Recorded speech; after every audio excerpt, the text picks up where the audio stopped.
Egypt, Covington had everything. She was a popular singer in Michigan, had just landed her dream job, bought a new car, and was dating the man of her dreams. All of that was taken away one summer night when she was in her apartment alone, watching a movie. Egypt was in the right place at the wrong time, and all of her dreams were ripped away. I want to introduce you to a girl named Egypt. Jacqueline Elizabeth Egypt Covington was born on July 19, 1989 in Michigan, to her father, Charles Chuck Covington, and her mother, Tina Marie Turner Covington. Egypt had a very big blended family, with lots of step and half siblings. Her parents, Chuck and Tina, divorced when she was young, but she maintained a very close relationship with both of them, as well as with all of her sisters and brothers. Now, I tried to keep track of each and every one of them, and from what I could gather, there were 3 other girls in the family: Jordan, Beth, and Jessica. Jessica was very close in age to Egypt. I found a picture, a really cute picture of both of them from Halloween as children, and they looked like twins. I also counted 3 brothers: Dejuan, Samuel, and Dwayne. Egypt was a name that Jacqueline chose. That is how her family and her friends knew her, so I will be calling her Egypt as well. Her dad, Chuck, remarried to a woman named Kristen when Egypt was around 12 years old. Egypt was very close to Kristen, who was also known as Chris. They were a very close family. They had a lot of fun together. They just seemed to be people who were accepting, loving, and supportive. One thing that Egypt's whole family and all of her friends were supportive of was her passion for singing. This woman was born to sing. Her voice gave me chills. Her voice would resonate through a room and touch each and every person there. She moved people with her singing, and she was going places. The people around Egypt didn't have a doubt. They knew that she was going to be famous one day. It was just who she was. She was absolutely gorgeous as well, and very unique. No one else had what Egypt did. There was just something so special about her. When I looked at pictures of her, I could feel it. Her smile, those soulful eyes, her face. It just told a story, and she didn't even need to speak. You could feel it through her photos. She had one of the biggest and brightest smiles, so genuine.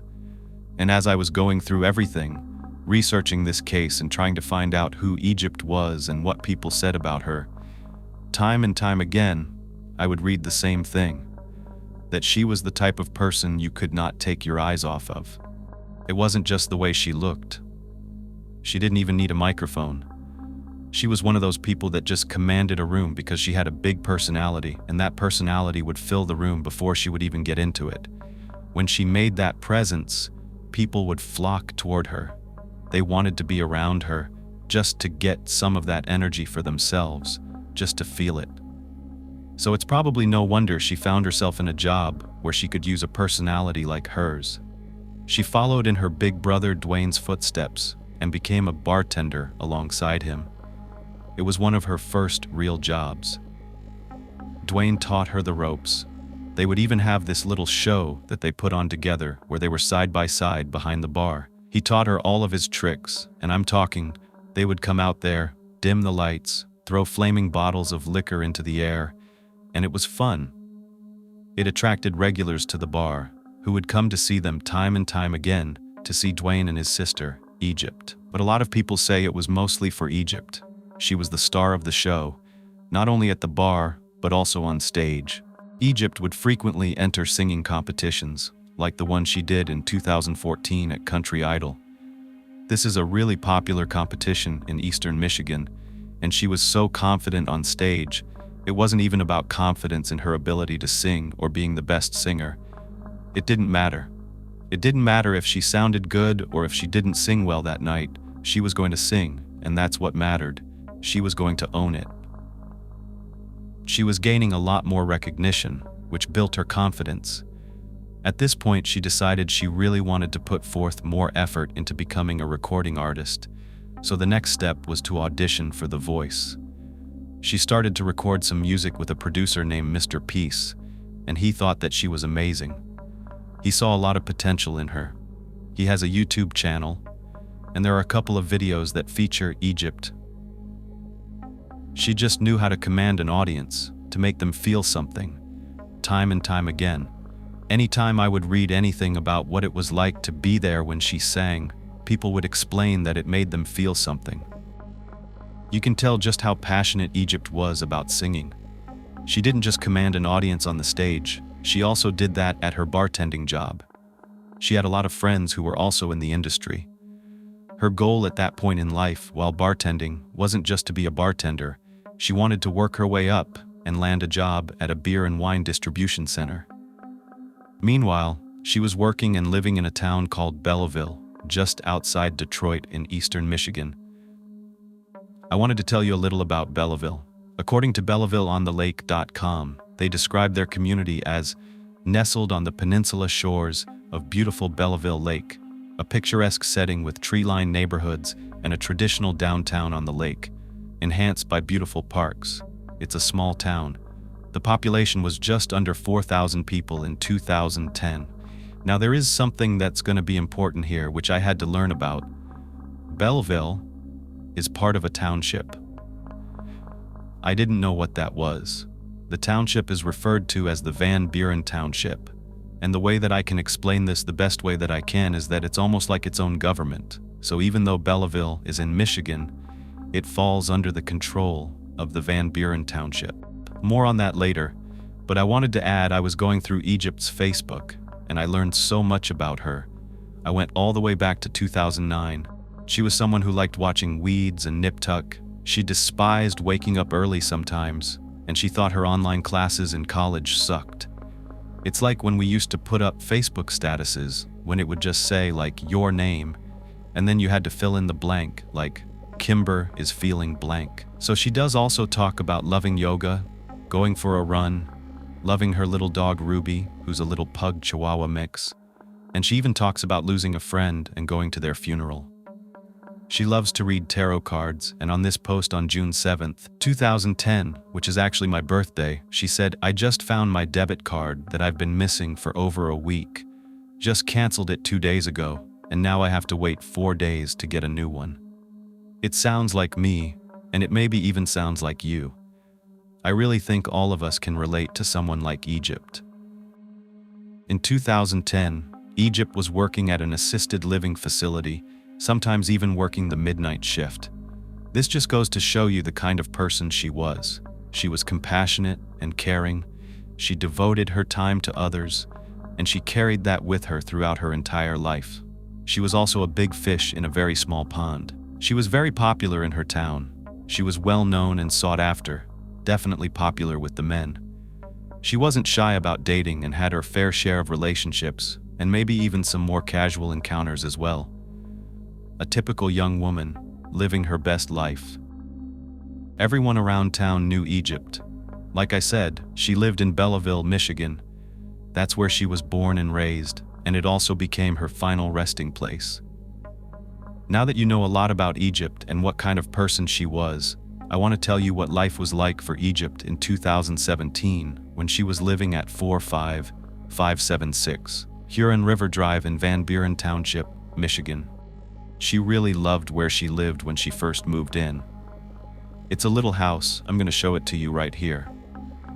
Now it looks like it's just a house because it has this one door, but it's actually a duplex. When you go through that front door, there are 2 other doors on either side of a hall. One's on the left and the other is on the right.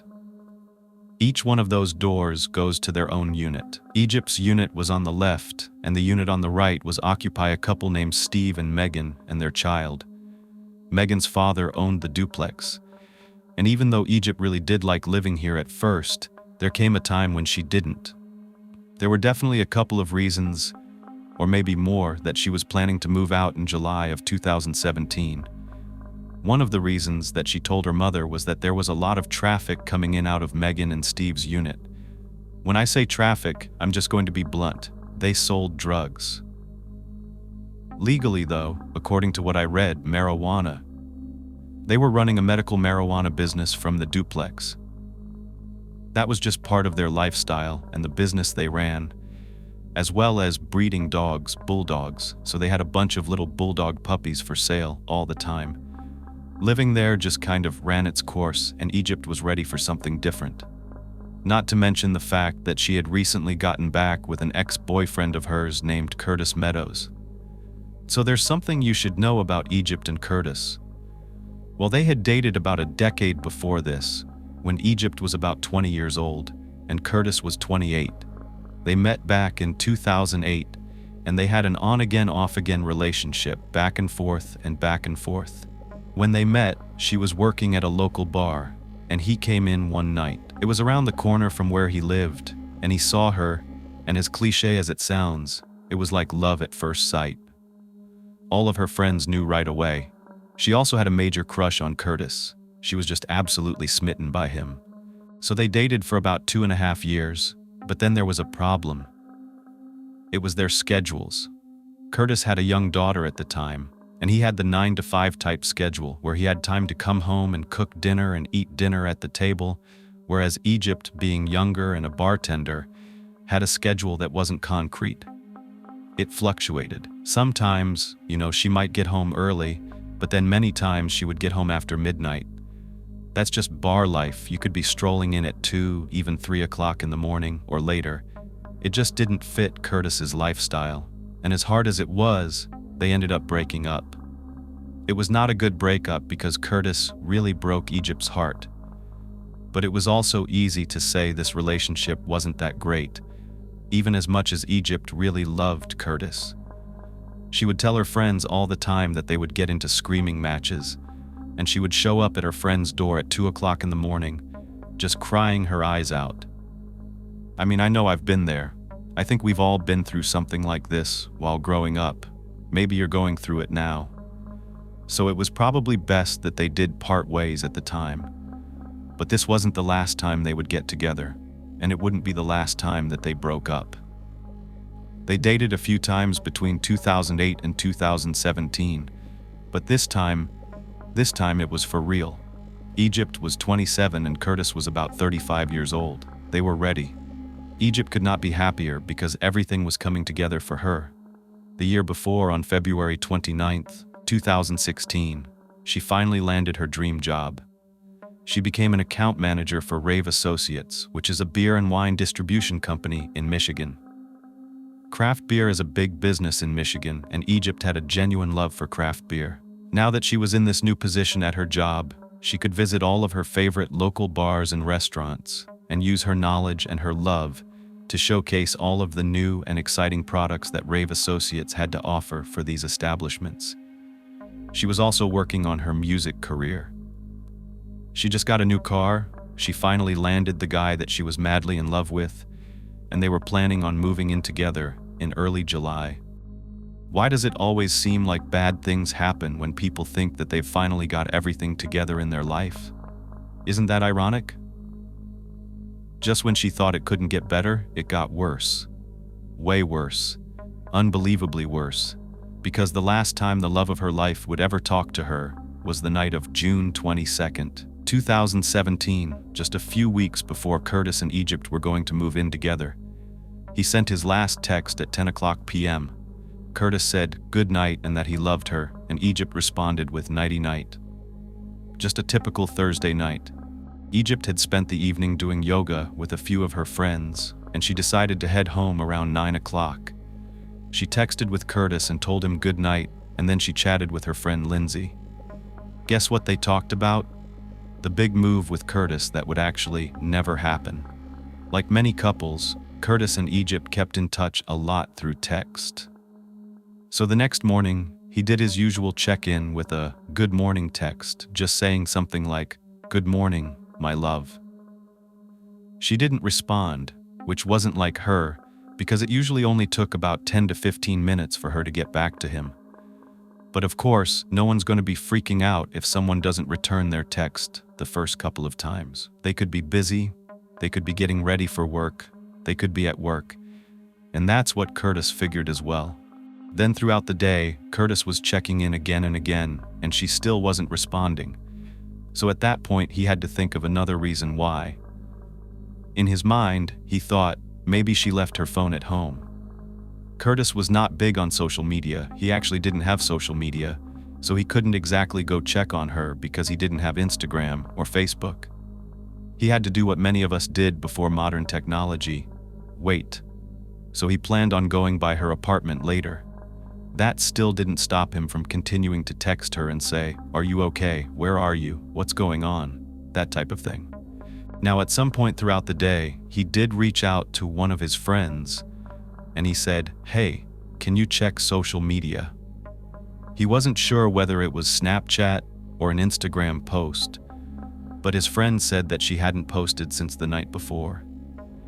So I went through her Instagram. I'm pretty sure this is the post right here. It looks like it could have been from when she was taking the yoga class that evening. You can see this post is from June 22nd, 2017. Here's what the caption says. It's a quote. It says, "And so with the sunshine and the great bursts of leaves growing on the trees, just as things grow in fast movies, I had that familiar conviction that life was beginning over again with the summer." F. Scott Fitzgerald. This is a very eerie caption to leave as your very last post on Instagram, considering what you're about to hear happened to Egypt. That night was indeed summer, and depending upon what you believe in, maybe Egypt's life was beginning over. But as far as what we consider life here on Earth, that ended for Egypt that night. It's just that no one knew it yet. Once Curtis got off work, he was having a late-in-the-week Father's Day dinner with his daughter. When they wrapped up, he decided to drive over to Egypt's. He tried calling her again and there still was no answer. When he finally turned down her street, and I'm going to show it to you right here, and by the way, this was not a very populated area, he just had a bad feeling. He felt like there was something wrong. It just didn't feel right. When he saw her car, he thought it was very odd that she wouldn't be answering, but she was inside. So then he thought, maybe she's just been mad at me all day long. But something is wrong. Curtis parked his truck, got out, and made his way to the front door. When he arrived, he noticed something strange. The door was open, about 5 inches wide. Hesitating for a moment, he stepped through and made his way to Egypt's front door. As he pushed it open, the first thing he saw was Ruby, Egypt's beloved dog. But Ruby wasn't acting like her usual self. Normally, she was a bundle of excitement, bouncing up and down, eager for attention, licking anyone who came through the door. But today, Ruby's demeanor was different. Her tail was tucked between her legs, and she circled around Curtis's feet, almost as if she was trying to lead him somewhere. Her barking was urgent, not joyful. Curtis started calling Egypt's name. No answer. Ruby kept barking, trying to guide him deeper into the apartment. Curtis followed, growing more anxious by the second. When he reached the kitchen, he glanced toward the living room, and that's when he saw something that would haunt him forever. Egypt's feet were visible from behind a piece of furniture. As Curtis moved closer, his heart racing, he saw her lying on the floor. She was already gone. Egypt was curled in the fetal position, her hands bound behind her back, her face resting on its left side. Blood covered her head. Curtis stood frozen in shock, his mind struggling to process the horror in front of him. He ran out of the apartment, heart pounding, and sprinted back to his truck. With trembling hands, he dialed 911.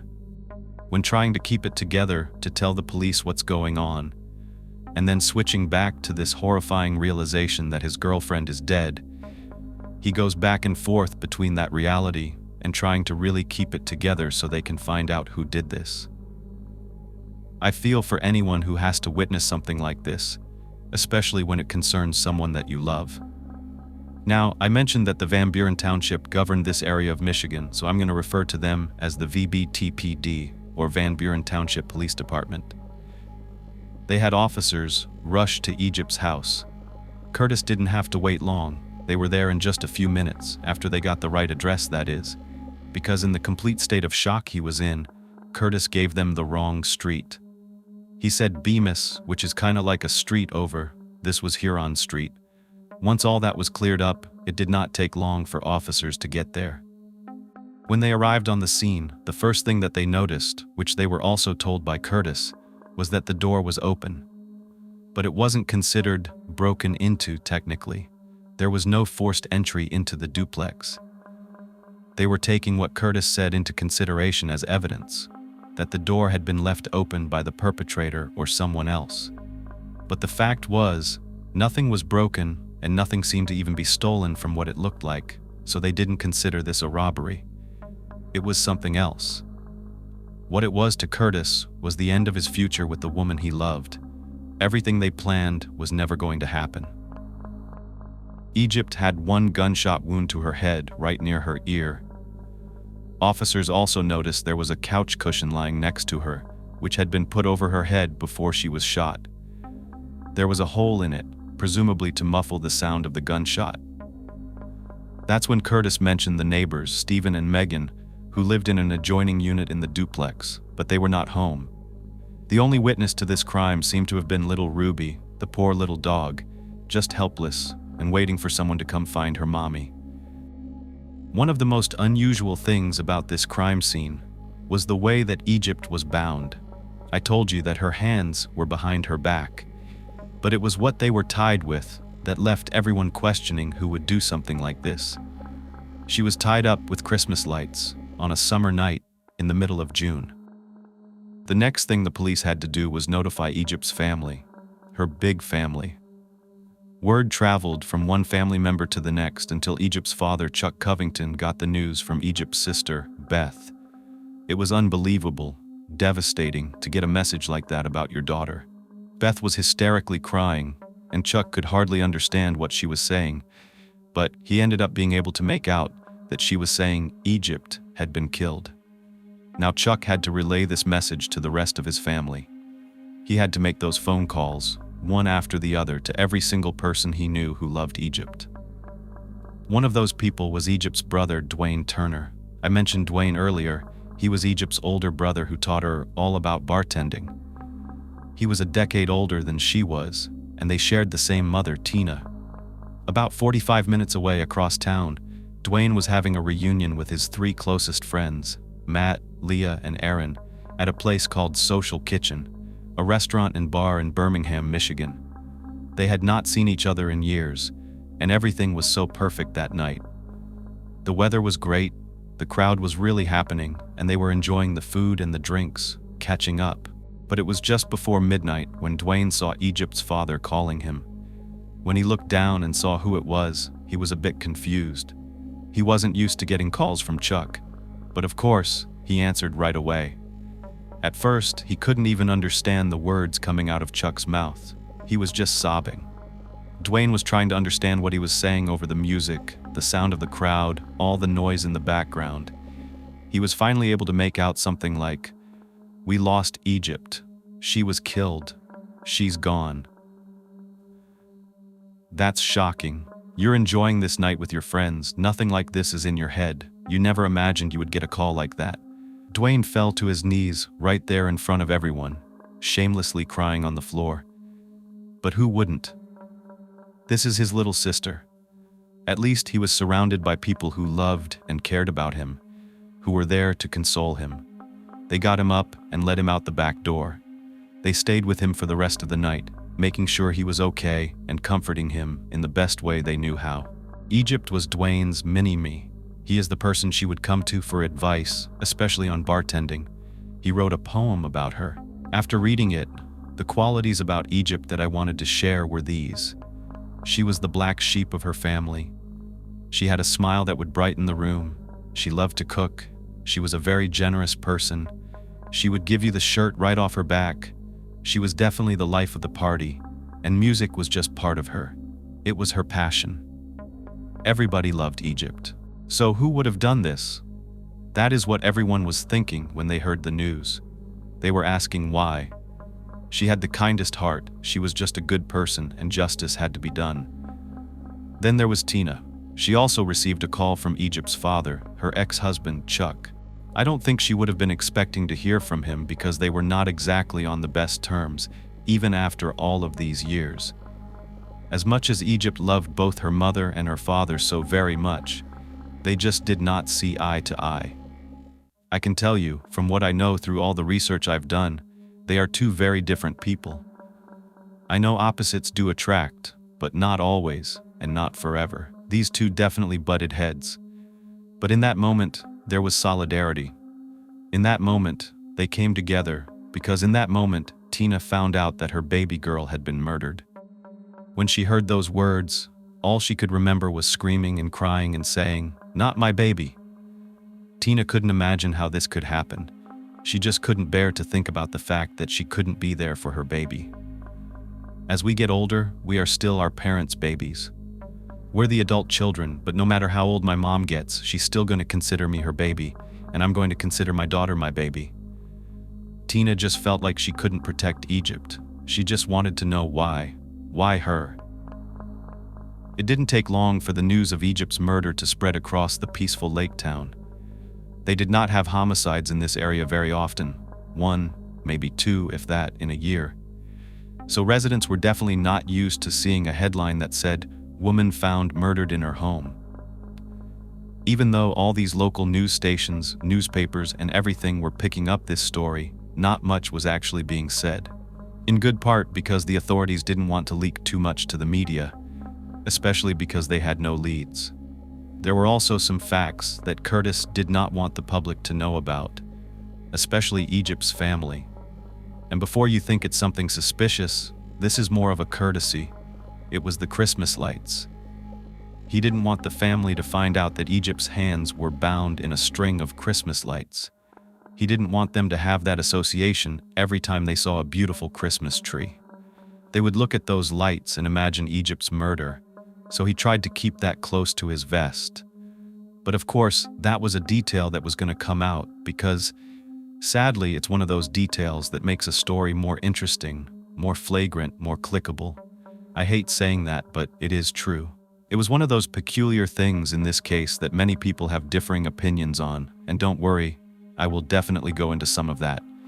But right now, police are doing their best to canvass this area and to look around the entire permit for clues. The hardest part for local residents to understand is how could this happen inside of Egypt's own home? To them, it meant that this could happen to anyone. She was at the right place at the wrong time. Police wanted to know if the neighbors, Steve and Megan, had heard anything the night before, so they tried to get in contact with them. But it turns out they hadn't been home because they were at a music festival, a rave. It's one that they apparently attend every year called the Electric Forest Music Festival, and it was on the west side of Michigan. Because this is a small town, I guess a lot of people knew Steve and Megan as well. They seemed to be the town suppliers of marijuana because everyone seemed to know that they were going to be gone that weekend since they always went to this festival. I was thinking maybe it's because they were working the festival, providing marijuana for the attendees. I'd never heard of it before, but it's held in a place called Rothbury, Michigan. It's an annual festival that goes on for 4 days, one weekend, with multi-genre music that focuses on electronic music. There you have it. When I mapped it from Belleville, it was a 3-hour drive and over 200 miles away. Needless to say, the cops didn't think that Steve and Megan had anything to do with this crime, nor would they have heard anything because they were not in town. Egypt's family was sad to hear that no one was there. Of course, they wouldn't have wanted anyone else to be hurt, but maybe they would have heard something, maybe they would have seen something, or maybe they could have done something. But that just wasn't the case. The fact that none of the doors had actually been pried open, and there were no signs of robbery started to lead police to believe that Egypt probably knew her killer. She most likely let them inside. And I know you're going to know exactly who they want to speak to first. The man that found her, Curtis Meadows, her boyfriend. He basically let police know right away that he was not guilty of anything except for loving Egypt. He had nothing to do with this crime, nothing. He said from the beginning, "Look at anything you want. You want to question me? Do it. I'll tell you anything you want to know. I'm an open book." And he was completely cooperative from the minute he made that 911 call. He told them every detail he possibly could know. He even sat down and did a lie detector test right away, and they grilled him for hours. There were a lot of questions. Curtis was honest. He even said, "I wasn't the greatest boyfriend back in the day, but now their relationship was stronger than it had ever been." So the Van Buren Township Police Department started to rule Curtis out.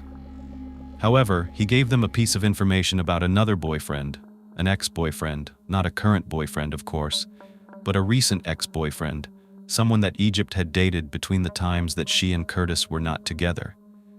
And according to Beth Covington, Egypt's sister, there was only one guy that Egypt dated when she wasn't with Curtis, and his name was Kenny Mahalik. Egypt had started dating him during one of her and Curtis's breakups. The thing is, Egypt's mother, Tina, knew Kenny's family really well. That's actually how Egypt ended up meeting Kenny. Kenny was 10 years older than Egypt, and he was really good looking. That's what people said. He was a really good looking mechanic, and he was a ladies' man. A lot of women were interested in him because of his looks. Maybe not so much his personality. I mean, he was charming and funny, and he definitely caught Egypt's eye when they were at a family get-together. But there were some red flags too. We'll get to that in a moment. She pointed him out, and she told her mom that she was gonna date him someday. She looked over there and said, "Well, you're never gonna get him to marry you, so don't even get it in your head." Egypt's response was sort of like, "Well, I'll fix that." So at one point, when she and Curtis weren't together, she decided to go for it. Egypt and Kenny started to date. To me, from all of the Instagram posts that I saw, they had a pretty whirlwind type of relationship. She was in love, as far as I could see. She just couldn't stop posting pictures of him, talking about how funny he was.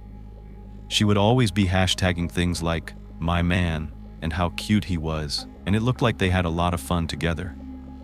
The Van Buren Township Police Department was interviewing a lot of friends and family, and they were starting to hear Kenny's name come up multiple times. Sometimes just because of the timeline and people wanting to know as much information as possible. But many people who knew Egypt would say, "You know, you might want to look into Kenny."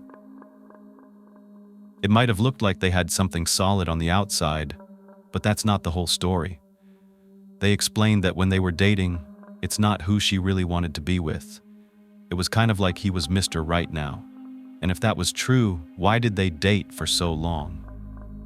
They were together for 3 years, and many of her friends, like her friend Nori, who was very close to her, explained that she wanted to break up with him, but she also wanted someone to be around.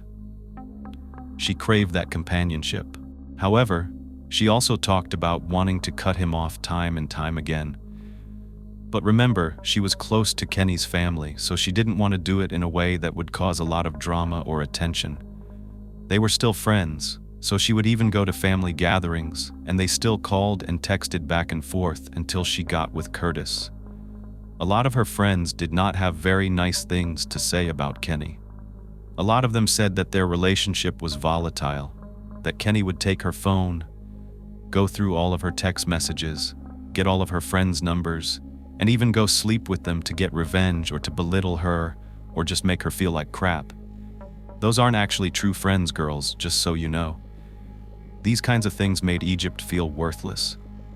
So Beth, Egypt's sister, said that when they were on this cruise vacation to the Caribbean that they took not too long ago, she confided in Beth about how bad her relationship with Kenny really was. Egypt told her that Kenny would punch holes in the wall and that they would have these screaming matches. They'd been at a wedding, and according to her, something bad happened. They got into a disagreement, and he ends up throwing her up against a wall. Well, this isn't looking good for Kenny, but they needed to confirm all this. So they go back to Curtis, and they ask him about Kenny, and he mentions that he knows all about that physical altercation at the hotel. Egypt told him that when the wedding had concluded, there were people getting together at a hotel nearby. The way that Egypt explained it wasn't exactly that they were getting physical, that they were physically fighting. It was more like he grabbed her and pushed her up against the wall to kind of hold her back. Curtis went on to explain that the police were actually called, but no charges were filed because neither one of them wanted to file charges against each other. The thing is, Egypt's mother, Tina, had a different story. She said that it wasn't just about Kenny. Kenny wasn't the only one that was loud and had a big personality. Egypt would meet him in kind, so it was both of them. They both acted badly towards one another, and she knew how to push Kenny's buttons. Tina said that Egypt just knew which buttons to push, and she would push them. Tina called it passion. She also said it wasn't a big deal. Kenny wasn't even a confrontational type guy. He didn't even yell, according to Tina. Not only that, Tina said that the incident at the hotel, well, when the police came, they made a report, and in that report, it stated that both Egypt and Kenny were completely intoxicated, and neither one of them was cooperative. So it wasn't one-sided, it takes two to tango. But was this the truth, or was Egypt hiding something from her mother because her mother was close to Kenny's family? Well, this is just the beginning of the Great Divide. That's what I'm going to call it, the divide between Tina and Chuck. I already told you that they were not on very good terms. They were already divorced, he was remarried, and now they're divided on something else. Right away, Chuck and his wife Kristen, as well as friends like Nori and Egypt's sister Beth, and the list goes on. They believe Kenny should be looked at as the prime suspect. More and more stories were starting to unfold about how they thought he was controlling and manipulative. The wedding incident wasn't just something small. The staff of the hotel were the ones that called the police because these two were arguing so loudly. So, despite what Tina may say about Kenny, he was aggressive and explosive, according to friends, and that he had a very short temper. Egypt's friend Nori wasn't gonna stop. She gave detectives all kinds of information, text messages from Egypt about how her and Kenny's relationship was going, how controlling he was and possessive, and worst of all, he wasn't happy about the breakup. He was jealous. He found out that Egypt was back with Curtis, and it did not go over well. With more and more information coming out about Kenny, it gives more and more reasons to convince Chuck that Kenny's responsible for killing his daughter. His mind was made up. It made sense. Kenny wanted Egypt, and he couldn't have her. She left him for someone she thought was better, Curtis, and that drove Kenny crazy. It's like if he couldn't have her, then nobody else could. But anytime things like this were said, Tina would follow it up and say, no, he's just a gentle giant, he's not like that, and she would continue to profess Kenny's innocence and be on his side. That was a problem. It's almost like you had to choose a side. There was no middle ground. As a matter of fact, when it came to Egypt's memorial, Kenny wouldn't even come inside. He was out in the parking lot with his nephews, but his mom was inside, sitting next to Tina. Tina looked over and she asked Kenny's mom where he was, and she said, well, you know, he's afraid to come in here. Tina stepped outside, went up to him and said, get your butt in here and sit down. Then she sat right next to Kenny. Can you believe that? I mean, you could hear a pin drop. It was so silent. It was like crickets. What in the world is going on? Was Tina sitting next to her daughter's killer? That's what people were thinking, and the plot will thicken. You're going to hear a lot more about this, but to make things even more uncomfortable, Chuck gets up there and makes a speech. Let's just say, after hearing it, there would be no question who he thought the killer was: Kenny. This solidified it even more. You were either on Chuck's side or you were on Tina's side, but the real question was, who's on Egypt's side? The Van Buren police were supposed to be, but they didn't seem to be making much progress with the case. They were still interviewing all of Egypt's friends and family members, which turned out to be quite a task for such a small task force. Though the community is small, look how many people came out to that one singing competition a couple of years before Egypt's murder. Hundreds. Not to mention the hundreds, maybe thousands of patrons that would come through the various bars that she worked at over the years. Almost a decade's worth of people who knew Egypt, or at least knew of her, and they all wanted to provide information. It's as though the interviews never ended. There was always a new person trying to provide a tip. And you'd think that these tips would be welcomed.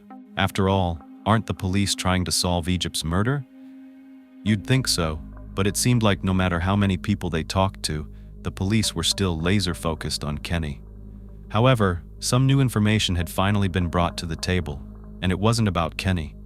There were a lot of men that wanted Egypt's attention, and one of those men was apparently her former boss. Now the stories varied. Some people said Egypt was in a relationship with him at some point. They didn't know if it was just a physical relationship or something more. But he was married, so many people were kind of hush-hush about it. Others tried to give police as much information as they could from what they had seen or heard during the time that this so-called relationship was materializing. What was said was that he took an interest in helping with her music career. So, right after she won the Country Idol contest, Egypt told her friend Leslie that her former boss at the time offered to take her all the way to Nashville for the next big tryout. Leslie didn't think this was a very good idea, but if you know Egypt by now, there's nothing that's going to stand in the way of Egypt's dream. So, she went on the trip anyway, but when she came back, she confided in Leslie that it didn't go well. Apparently, he wanted more. He wanted, more from this little deal, taking her all the way there to make her dream come true, that kind of what's in it for me thing, and she wasn't having it. So they got into a big argument, and police wanted to understand what this guy wanted from Egypt, what type of person he was, how bad was this argument, would there be any reason to harm Egypt, or could someone else have a reason like a wife? Dwayne was actually familiar with this former boss. He knew him, and he definitely saw red flags. He said the guy had a temper. It did not take much to set him off. He was known to flip out on people. The investigators called him in. Meanwhile, the town is buzzing about whether this guy could be Egypt's killer. Sure enough, rumors started to swirl around, lots of gossip about how he was infatuated or obsessed with Egypt. Maybe he wanted revenge. Just because she didn't give him a chance while they were out in Nashville, could that have set him off? There were a lot of questions, but it turns out the police crossed him off their list pretty fast. The reason? He fully cooperated with them. He said he was never interested in a romantic relationship with her. He was married and loved his wife. His wife knew all about the trip he took with Egypt to Nashville. He was just trying to be a good friend and help out where he could. He liked Egypt and wanted her to succeed, that's all. Well, the police may have ruled him out, but not the court of public opinion. They hadn't. They wouldn't rule anyone out unless there was complete concrete proof of who did it. Everyone was a suspect, and without more leads coming in at all, the Van Buren Township Police Department just kept going right back to Kenny. They still hadn't made an arrest, though, and he wasn't even officially a suspect. Not even an official person of interest. They just kept pressing Curtis and other people close to Egypt to tell them anything they could about Kenny, especially anything that seemed off. That's when Curtis came forward with even more damning information. He told them that a month prior to her murder, it was early on a Sunday morning while Egypt was spending the night at Curtis's house. He looked out of his window from the third floor and saw Kenny in the parking lot. Kenny's truck was parked behind Egypt's car, and Kenny was outside looking into her windows. What the hell? That's creepy, and the police thought so too.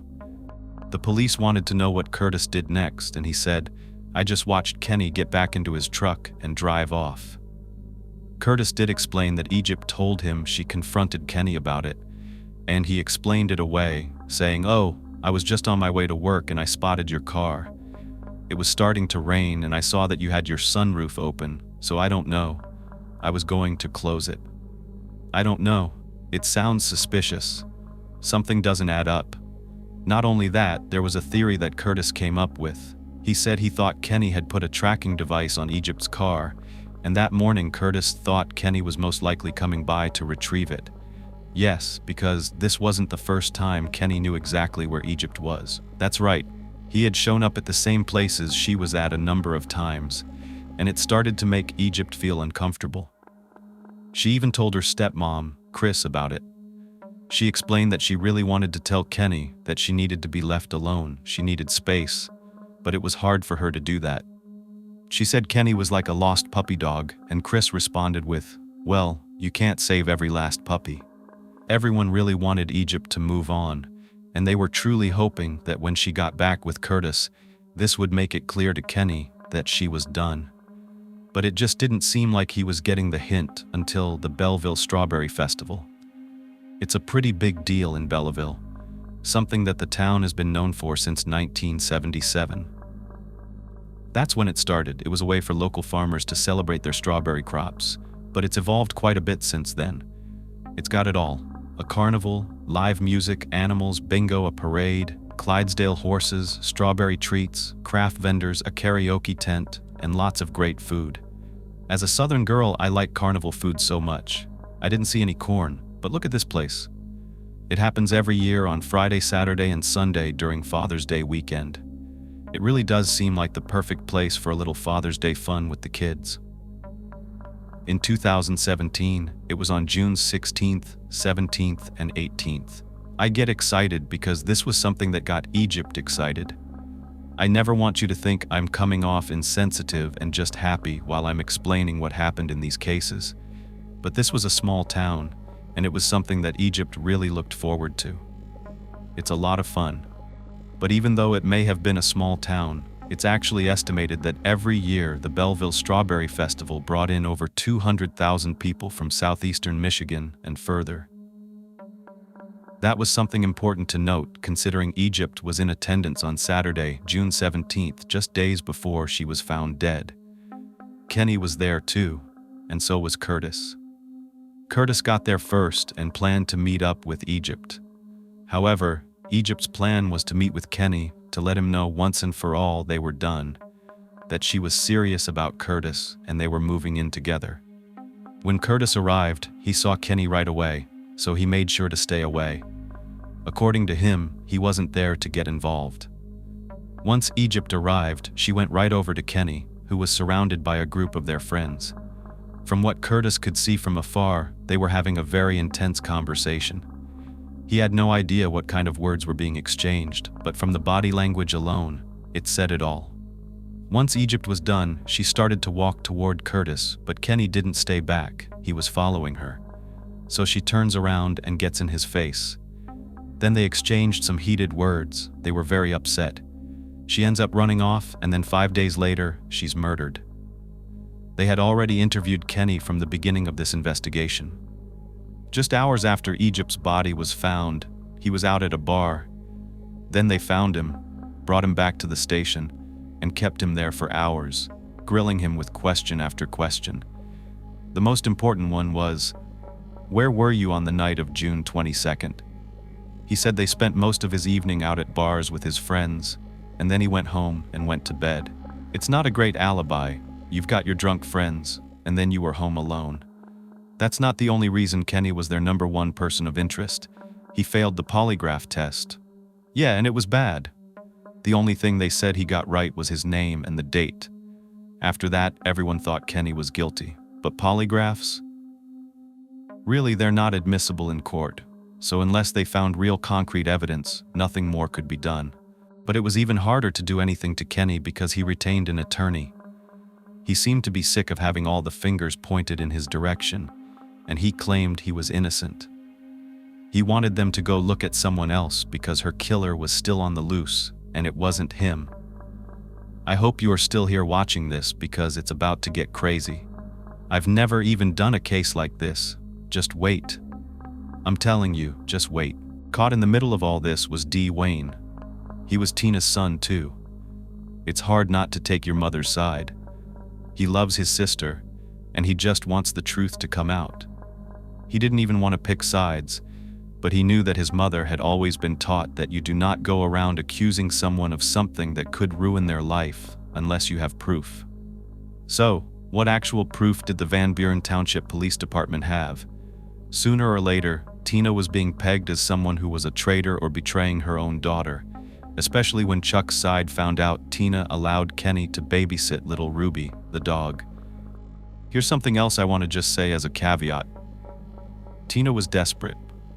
At one point, she even went to an expert to try to see if the dog could somehow remember something, recognize the killer somehow. I know it sounds silly, but guys, I don't know if you've ever been in this situation. I know I have not. You're at your wit's end. You're going to go through any possible way to get more information. It turns out that this expert said yes. A dog can react differently to seeing somebody that you know had done something like this, but the only thing they would probably do is just back away from them. So there's no real science behind it, and there's no real data to use for these purposes.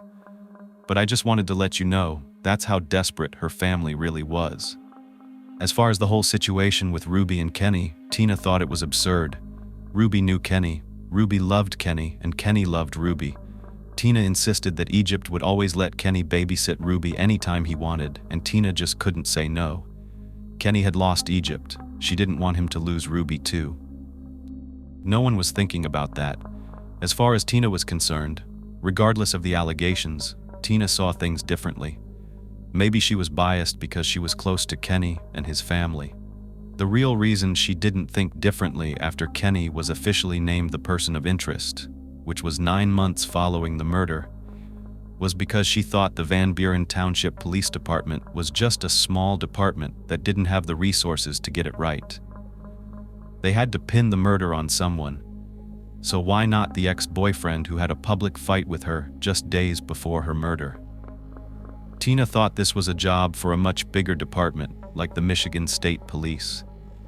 Egypt worked in an industry that exposed her to hundreds of people. Anyone could have been watching her. It doesn't have to be someone she knew, it could be anyone. And Tina thought they needed to expand their search. Tina knew Egypt did not feel safe where she was living. She was concerned that this was not anyone close to Egypt. D. Wayne was leaning more toward his mother's side. 7 months following Egypt's death, his mind had shifted towards something else. Or I should say someone else. I'm not talking about another suspect. I'm talking about a new love interest. Because during all this sadness, D. Wayne met a woman named Lindsay. They were both playing sand volleyball with friends and ended up meeting each other. There's a reason why I'm telling you this. I'm not going on a tangent about D. Wayne and his love life. Hear me out.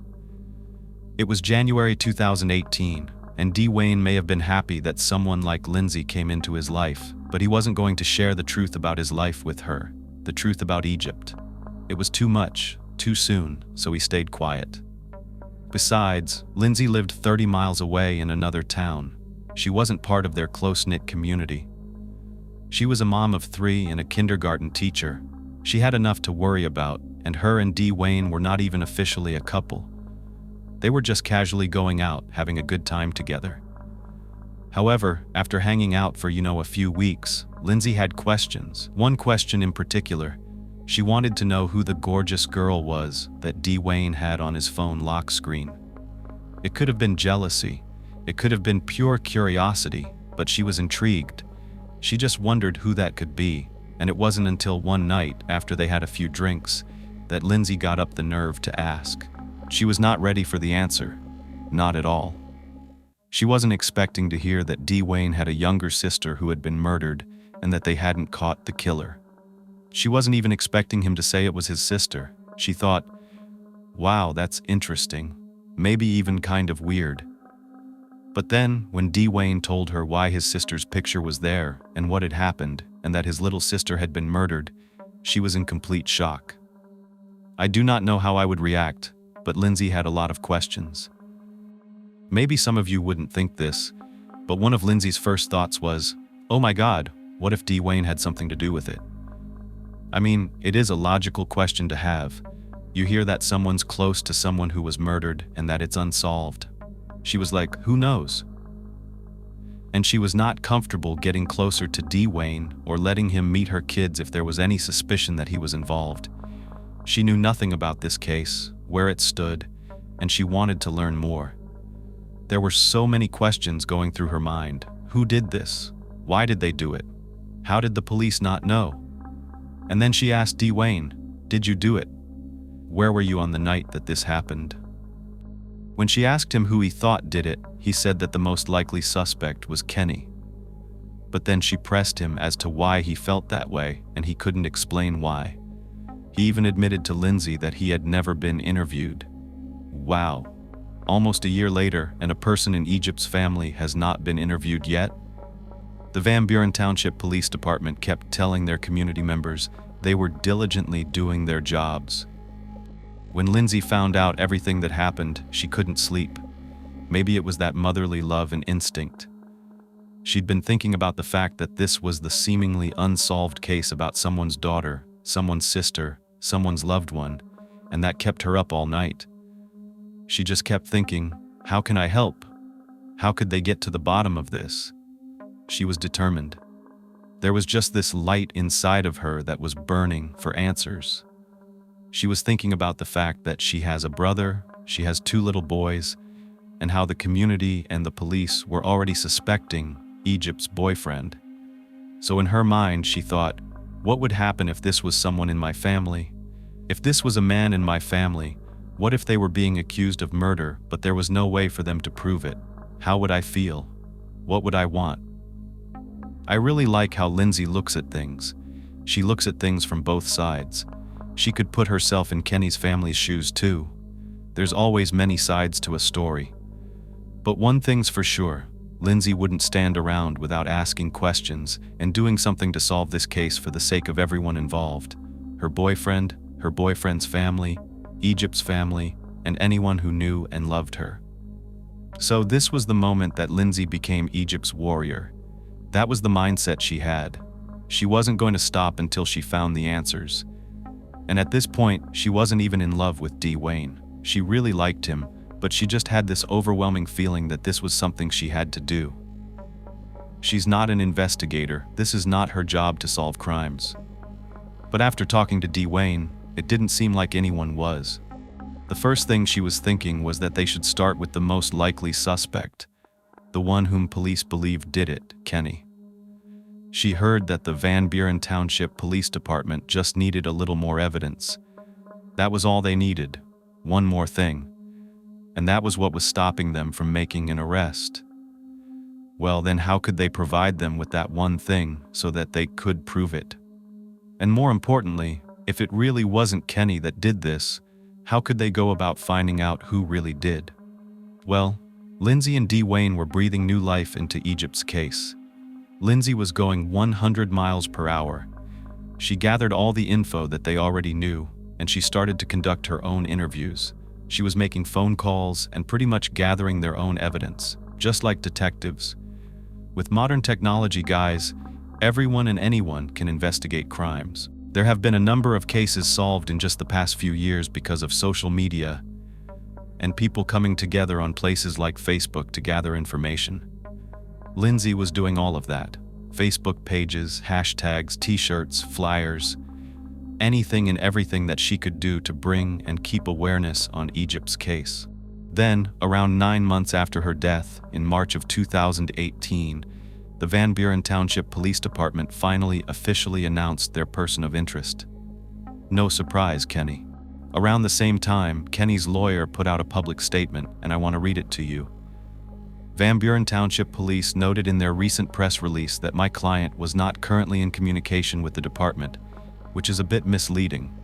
He, Kenny, fully cooperated with police. Kenny was interviewed with the Van Buren Township Police on multiple occasions. He provided a full timeline of his whereabouts during the days surrounding Miss Covington's death and has remained in town for the entire 10 months of this investigation. Since being retained to represent him in late June 2017, his attorney has reached out and spoken with the police on a dozen occasions, asking for updates and seeing if they needed anything else from them. Kenny continues to maintain his absolute innocence regarding anything to do with Miss Covington's death, just as he has from the very beginning. At this point, people were even donating large billboards to be placed around town to keep Egypt's case in the hearts and minds of the residents, hoping that someone with information would come forward. They needed a tip, a lead, something to go on, or something to put Kenny behind bars. Investigators even suggested that the donors place the billboards on Kenny's street, hoping this would pressure him to confess or encourage someone close to him to come forward. However, nothing transpired. If anything, it probably just angered him. Another person who was upset about the whole situation was Chuck Covington. When Chuck saw the billboards, the thought that crossed his mind was that he hoped the killer would pass by one of them and take drastic action. While I can't condone such feelings, I understand that emotions run high in situations like these, especially for those who loved Egypt. For Chuck and others, the billboards were a sad reminder that she was gone. Curtis would drive by one and make a promise to Egypt each time, saying, "I've got you," as he vowed to find out who did this to her. Remember how Tina doesn't trust the Van Buren Township Police Department to do their job? She suggested they hire a private detective, someone with a lot of experience who could come in and look for things they might be missing. A friend named Debbie set up a fundraiser, and they ended up hiring a man named Dave. I won't go into all his credentials, but he's worked in law enforcement for over 20 years, with experience ranging from homicide to covert operations and undercover work. This guy is legit. I want to emphasize that Dave was retained to work for Egypt, not Tina. He was hired by a fundraiser from the community, and this distinction would become another huge divide in the family since Tina was essentially navigating this situation. On August 22, 2018, 14 months after the murder, the private investigator Dave and Tina set up a meeting with the Van Buren Township Police Department and their chief of police, Jason Wright. Wait until you hear the comments made by these law enforcement officials. The chief didn't hesitate to tell Tina that they had already taken the investigation as far as they could, and that no one besides the victim's family wanted to solve this case as much as they did. The only way to solve it, they said, was if someone came forward. That sounds like quite a cop-out, like saying they hope it'll just get solved on its own. They admitted to having their suspicions but couldn't connect anyone, stating they usually solve a murder in a week, but this case was different from day one. Tina wanted to know what they found on Egypt's phone. She asked if they ever got it unlocked, and I'm sitting here thinking, wait a minute, are you talking about Face ID? What kind of lock are we dealing with? Apparently, no one in her life knew how to unlock it because the police officers were completely locked out of her phone. What is this, the Stone Age? 14 months into the investigation, and they couldn't access her phone, not even with a gray box. Tina asked if they were aware of what a gray box was, and they didn't even know. This device was developed after a lawsuit regarding Apple locking iPhones, preventing even law enforcement from accessing them. A gray box allows the contents of an iPhone to be dumped without unlocking it. Chief Wright said he had never heard of a gray box. Well, if you only handle 2 homicides a year or so, you probably don't have access to that technology. Then Dave asked if they had done any process of life analysis, and Chief Wright didn't know what that was either. This process analyzes a victim's life and the impact of all the people and environments around them that could have contributed to their demise. The police claimed they were looking for patterns, but weren't sure which ones. All of this is very concerning, but now there's something even more alarming. They essentially told Tina that they weren't going to have the same relationship with her as they did with Chuck, Egypt's father. Why not?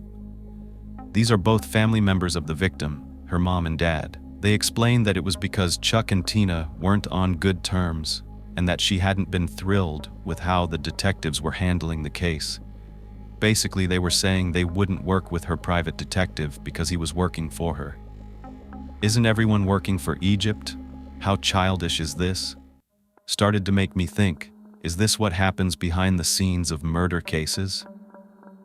This back end that we don't see over niceties like, oh well, he's nicer to us than you are, and you don't like us, you don't think we're doing the job, so we're not going to even talk to your private investigator. Very odd. In this case, it's very odd. If the victim's parents don't care for the detectives, does this mean it changes the methods they use to solve the case or block others from helping? What's the issue? Well, the issue was that Tina didn't agree that Kenny was the killer.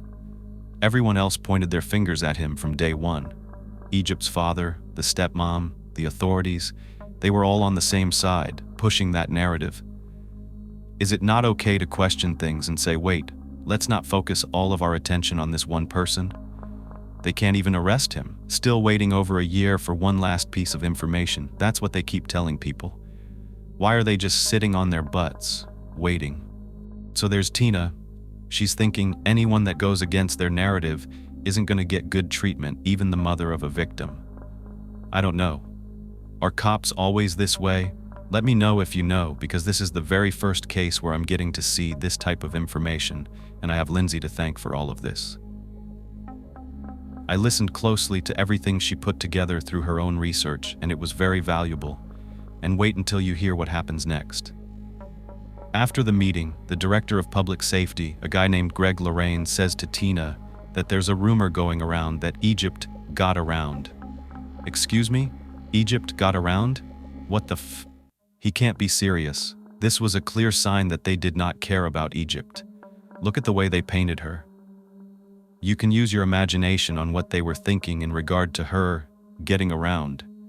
And I can't even begin to imagine how frustrating it would be to have no power over solving your own daughter's case when they have all the evidence and they won't provide it to you or your detective. It's like they're holding her daughter captive even after death. It's like a sick purgatory. These are the people that have been entrusted to solve Tina's daughter's murder.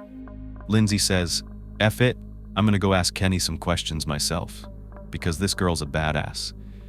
And I've never done this before, but Lindsay, if you're watching this, and I know a lot of family members watch my videos, if they see their loved one's name pop up, reach out to me. Honestly, I would love to have a conversation with you.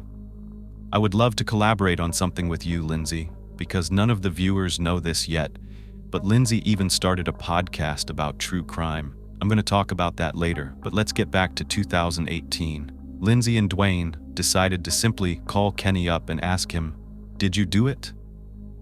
Did you kill Dwayne's sister?" And Kenny answers, talks to both of them, and says, "No, I didn't kill your sister." Of course, Lindsay asks, "Well, do you have proof of that? Do you have proof that you didn't kill her?" And surprisingly, Kenny says yes, he does. He literally agrees to sit down with them to talk so that he could tell them his side of the story. Well, here's the thing. Even though Lindsay and Dwayne are fully capable of talking to Kenny and jotting down notes, it was actually pretty important that this interview was done correctly. Lindsay and Dwayne got their foot in the door with Kenny, but now was the time for someone professional to sit down and hear him out. That's what Dave did, and Kenny agreed.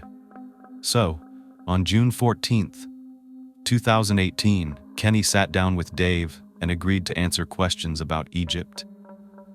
Kenny explained that the relationship was always pretty complicated from the beginning, but he said from the time they broke up, they were sleeping together on and off for at least the next 8 months. However, they were not together and not in a relationship. Their relationship was off by the time he heard that she was back with Curtis and moving in with him. That was a great segue into the Strawberry Festival and the fight that ensued. So Dave asked him about that too.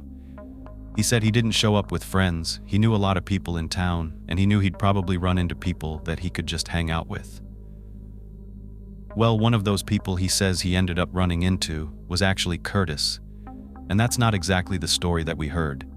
But Kenny said he overheard Curtis talking about Egypt moving in with him. He didn't remember who Curtis was talking to, but he heard it. Then, about 30 minutes later, Egypt comes up to them and wants to know, kind of like, "What are you doing here? Why are you with Curtis? Why are you guys in the same vicinity?" She wants nothing to do with it, and Kenny tries to say, "Hey, I want to talk to you about Curtis." She wasn't having it, so she walks away with Curtis. Kenny went over there and said, "Look, we're going to talk about this, so hang on. Because I personally see how this can look aggressive." He's coming towards the couple. He's obviously annoyed by what he heard. I don't know if Curtis or whoever said it wanted him to hear it because it was in earshot, but either way, it does seem like he wants to instigate something. I could be wrong. Nevertheless, he said that Egypt just laughed at him, and Dave said to Kenny, "Well, were you mad that she was moving in with Curtis?" And he said, "No, I wasn't mad. I was just surprised because she didn't tell me about that." So, Dave asked if they still talked, and Kenny said, "Yes, we are like family." He added that his sisters still went to movies with her, and he goes on to explain and admit that, yes, they exchanged some hot words, but it wasn't something that would ever lead to murder. And it didn't lead to murder, it was just like, "Why the f*** didn't you tell me about it?" But she wasn't having it, and she was just like, and left. Kenny even admits he did punch not one but 2 holes in a wall, but he repaired them both. Dave pressed Kenny about the timeline. Thursday, he said he was at the lake with his friends during the day, then he went out to the bars. He even said where he went. He went to Bayou Egan's, Lakeview, one after the other. He stayed out till about 10 o'clock and then went home, ate some burritos, put on some Netflix or Hulu on his phone, and that's it. He also told Dave that he already told all of this to the Van Buren Township Police Department, and asked them to please verify it to clear him. Kenny explained that he used his phone the whole time. It would show up, it would show his GPS, his whereabouts, what he was watching, when he was watching the shows, and he told the police, "Go check it." Get this, he even gave them his phone and his passcode, and then he told them that he had OnStar on his truck, and he wanted the Van Buren Township Police to check that out too, so they could confirm his alibi and focus on someone else.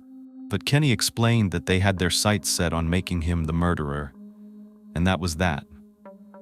As a matter of fact, the first night they interviewed him, they straight up looked at him and said, "You look guilty."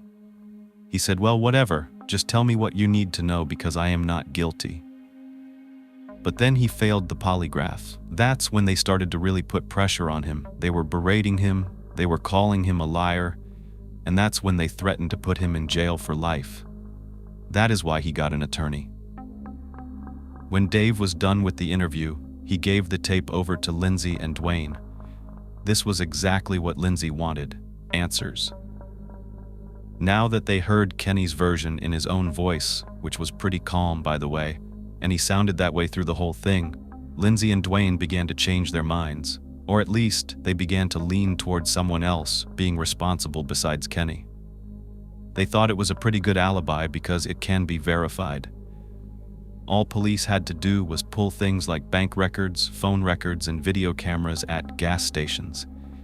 There are gas stations lining roads to those bars, and if they had Kenny's phone, what did they find in it? Why wasn't more being done? What was the OnStar all about? Did that evidence ever get looked at? Lindsay and Dwayne were excited. They felt like they were getting somewhere. Now they needed to go even further. They felt like they wanted to share their findings with the rest of the family, Chuck's side, and some of Egypt's close friends, because they thought it was important to come together for Egypt with everything they knew. Plus, Lindsay wanted to hear what Chuck and Kristen had to say because Lindsay kept hearing, "If you only knew what Chuck and Chris knew about Kenny, then you'd see why he's guilty, no doubt. So show them." That was their train of thought. Good, you have proof. Put it on the table. But when Lindsay sent out invitations, it was crickets. No one wanted to talk. Some of them declined right away with no real reasons, and Lindsay started to think, maybe it's me, maybe it's her. So you know what she said? "Let me stay back. Let this be more of a family affair." So she told Dwayne, "Listen, let it be only your family," and people still declined. The only few that agreed were Chuck, Chris, and a close friend of Egypt's that was not named during my research. It's not important. What's important to note is that Lindsay knew this wasn't going to be an easy conversation. She had already been told how thick-headed and dead set Chuck was on Kenny being the murderer, but she felt like she owed it to Egypt to try. And by the way, word had probably already gotten to Chuck because he was kind of buddy-buddy with the Van Buren Township Police Department, and they were not happy that Dave was conducting interviews and stepping on their toes.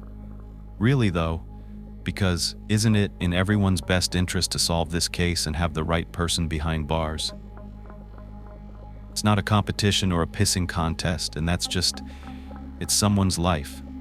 I was getting heated. All of this was getting me heated when I was reading it and listening to things. Chuck had been very vocal in public about Kenny. He had spoken to media outlets, he had been on shows, just making accusations and stating that the only one that had access to her apartment to carry out this crime was Kenny. And technically, that's incorrect. Ever being 100% accurate, Curtis did too, and so did her neighbors for that matter. But Curtis could do no wrong in their eyes. They loved Curtis. So it cuts both ways. They were okay with one of her boyfriends but not the other, and both had access to her. All that mattered were facts, and that is what Lindsay and Dwayne wanted to offer to Chuck. So finally, a dinner date was set with Egypt's dad, Chuck, stepmom Chris, and a close friend. Here's your text with added punctuation for clarity and coherence. They agreed to host a dinner at the Covington household. Lindsay brought a nice bottle of wine over, and she was welcomed inside their home. Before this night, they all got along pretty well. They had dinners together, and Lindsay brought her father out to a Detroit Tigers game with all of them to celebrate a beer that was created in Egypt's honor. We'll talk about that later because I think it's so super special. But all they wanted to do was sit down with everyone, eye to eye, and share info. It was like, convince me. Their intention wasn't to say they knew for sure that Kenny didn't kill her, but they didn't know for a fact that he did right away. Egypt's friend arrives, and she's, according to Lindsay, high, and she continues to smoke throughout the night, which made Lindsay feel like they weren't going to be taken seriously. Then another sore subject comes up, and it was Chuck who brought it up. Tina. Yes, and I don't know how deep this hatred or this feud goes between Tina and her ex, but it was a rule at the dinner table. Tina should not be discussed. So why are you bringing her up? The friend had actually publicly talked crap about Tina on Facebook. The only reason I'm mentioning this is because remember that this is Dwayne's mother. It's Egypt and Dwayne's mother that they're talking about. It's disrespectful. You can dislike someone, but that is still someone's mother. If you talked about my mother, my sisters, my daughter, anyone I love, it's gonna set me off. It was probably hard for Dwayne to hold his tongue. So before they could even get to the topic of Kenny, there was already tension surrounding Tina. Why? Because Chuck did not like that this guy Dave was sticking his nose into everyone's business. Why? Well, Chris pipes up and she says, I don't like Dave because he sends me inappropriate text messages. Well, that was news to Lindsay, and it was also quite concerning. Clearly, they don't want some man that they're working with to be inappropriate. So by the way, Lindsay asked to see the text or for information, and Chris was just like, I don't want to get into it right now. Well, to flash forward and come back, Lindsay does end up checking this out, and she goes through all of the text message exchanges between Chris and Dave, and there's nothing inappropriate. Yeah, so what's the story? Let's get back to what transpired this fall night in October of 2018. As Lindsay is still trying to understand the issue that they have with Dave, Chuck butts in and sternly tells Lindsay to basically shut up. He may have said it in a nicer way, he may have just, hushed her. But nonetheless, she was pretty embarrassed. He said that she was talking too much and it was his turn to talk, so she just shut up right then and there. Chuck gives his reasoning as to why they don't trust Dave, and wait until you hear this. Here's a name we haven't heard in a while, but I think it's a very important person in this case in many ways. Steve. Remember Steve? He's the neighbor, the guy that lives in the adjoining apartment on the other side of the duplex, the couple that sells weed and puppies. Well, Steve told Chuck, and by the way, why do they talk? What connection would they have? Why would Steve offer up information like this to Chuck? Or was he getting it through the good old boys at the Van Buren Township Police Department? We'll talk about why there are some ties that exist between Chuck and the township. But Steve told Chuck that Dave actually tried to break into his apartment. Lindsay's stunned. She's like, couldn't Steve be lying? And Lindsay went on to say they tried to reach out to Steve to speak to him, but he declined. If Steve didn't have anything to hide, why was it such an issue that a detective wanted to speak to him? And that's when the friend chimes in and says, well, he'll never talk to you. And Lindsay was shocked. She's sitting there thinking, what the heck? Are all of a sudden you guys all of Steve's personal secretaries?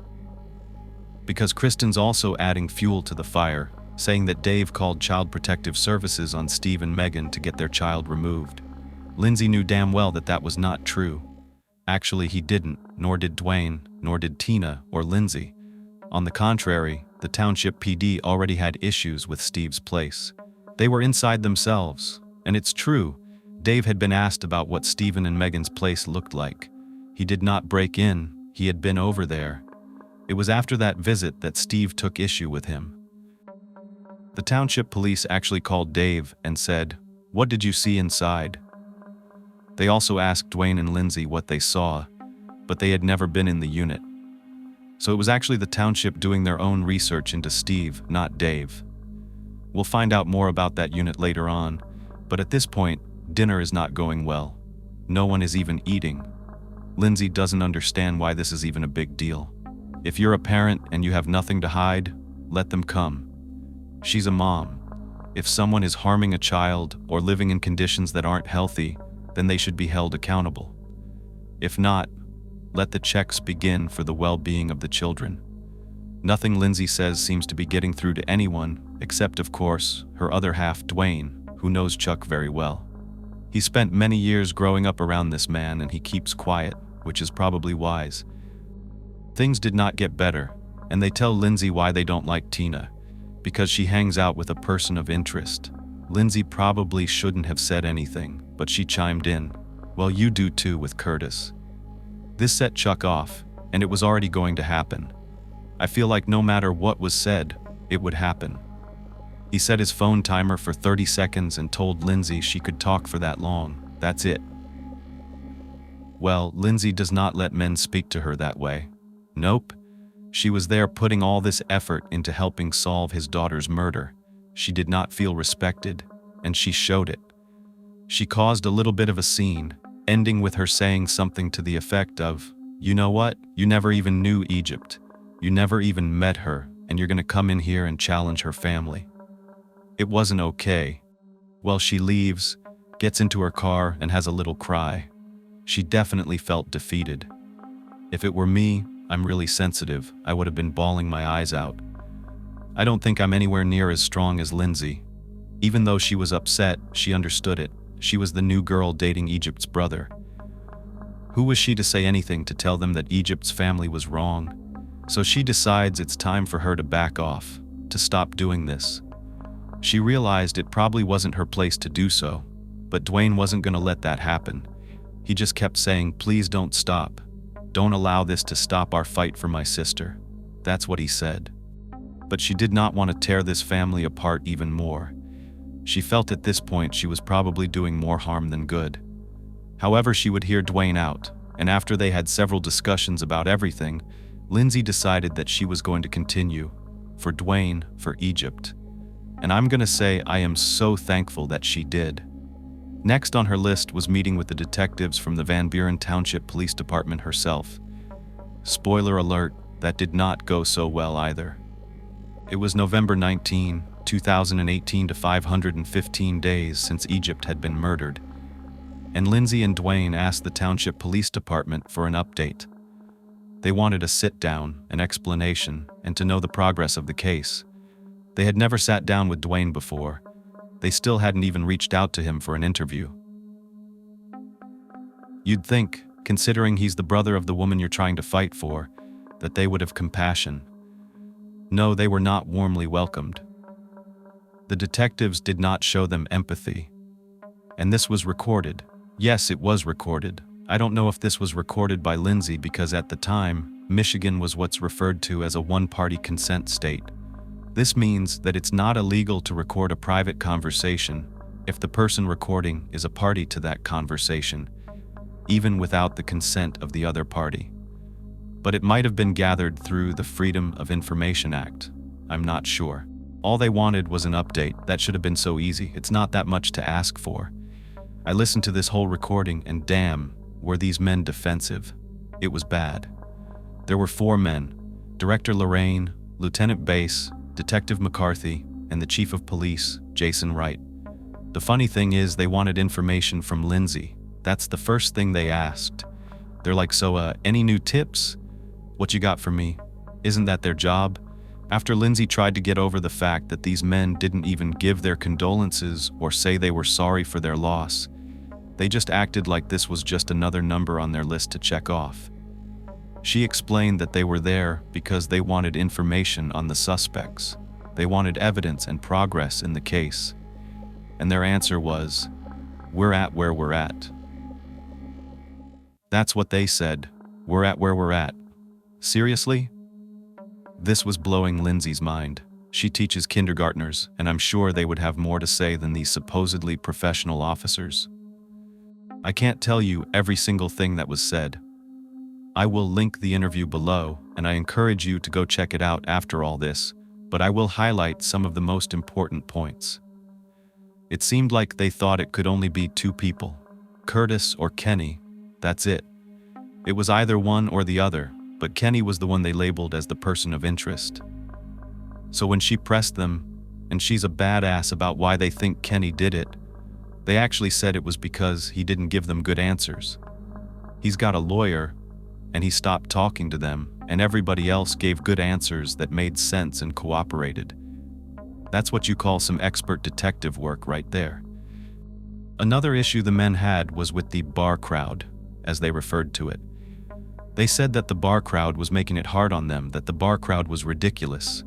Lindsay wasn't following. She was like, "What do you mean, the bar crowd?" What they meant was, basically, they didn't like Egypt's friends, who she hung around with, and what they did for a living, because it made it harder for them to do their job. They explained there was this close-knit town where everybody knows everyone, and they would talk, they would go wishy-washy, and then there were tips that would turn out to be nonsense. That's an investigation, that's what you have to do. They even said that Kenny's family came forward with tips, and it made them go on a wild goose chase. Well, okay, maybe they're just trying to bring up tips that would help, just like everyone else. When Lindsay asked about the neighbors and their whereabouts, she got a really weird answer. The neighbors were allegedly out of town at a music festival.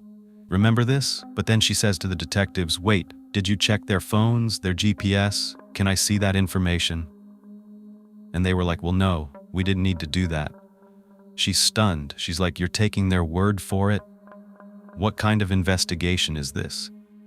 It seemed really messed up, like the whole investigation had been botched. All this time had gone by, and it seemed like a big waste of time and taxpayers' money. The answers from the detectives were not to worry about the neighbors because they were just low-level potheads selling weed and ugly dogs that all over their place to make a buck here and there. By the way, they even said there was no furniture in the unit, only weed and dog. So does that sound like a good place for a child to live? I'm not trying to be judgmental. I'm telling you, according to everything you've heard, maybe that's why CPS was called. Maybe it wasn't Dave, but remember, Chuck and Chris were sticking up for Steve. There were other weird parts of the interview where they were saying things like, "You know, Egypt was the type that would fight back if she were attacked." I didn't understand what that had to do with anything, and Lindsay chimed in, arguing that she did not feel comfortable with them pegging Egypt a certain way, as doing one thing or another. We don't know who she was faced with or what, so we can't assume anything. It doesn't matter how tough she might have been. If you're put in a certain situation, even the strongest person could cower. During this interview, Lindsay asked if the case could be turned over to the Michigan State Police, and you could immediately tell that it rubbed them the wrong way. Totally. Of course, it did. The detectives argued that it was their case and that the Michigan State Police didn't have any more resources than they did. Really?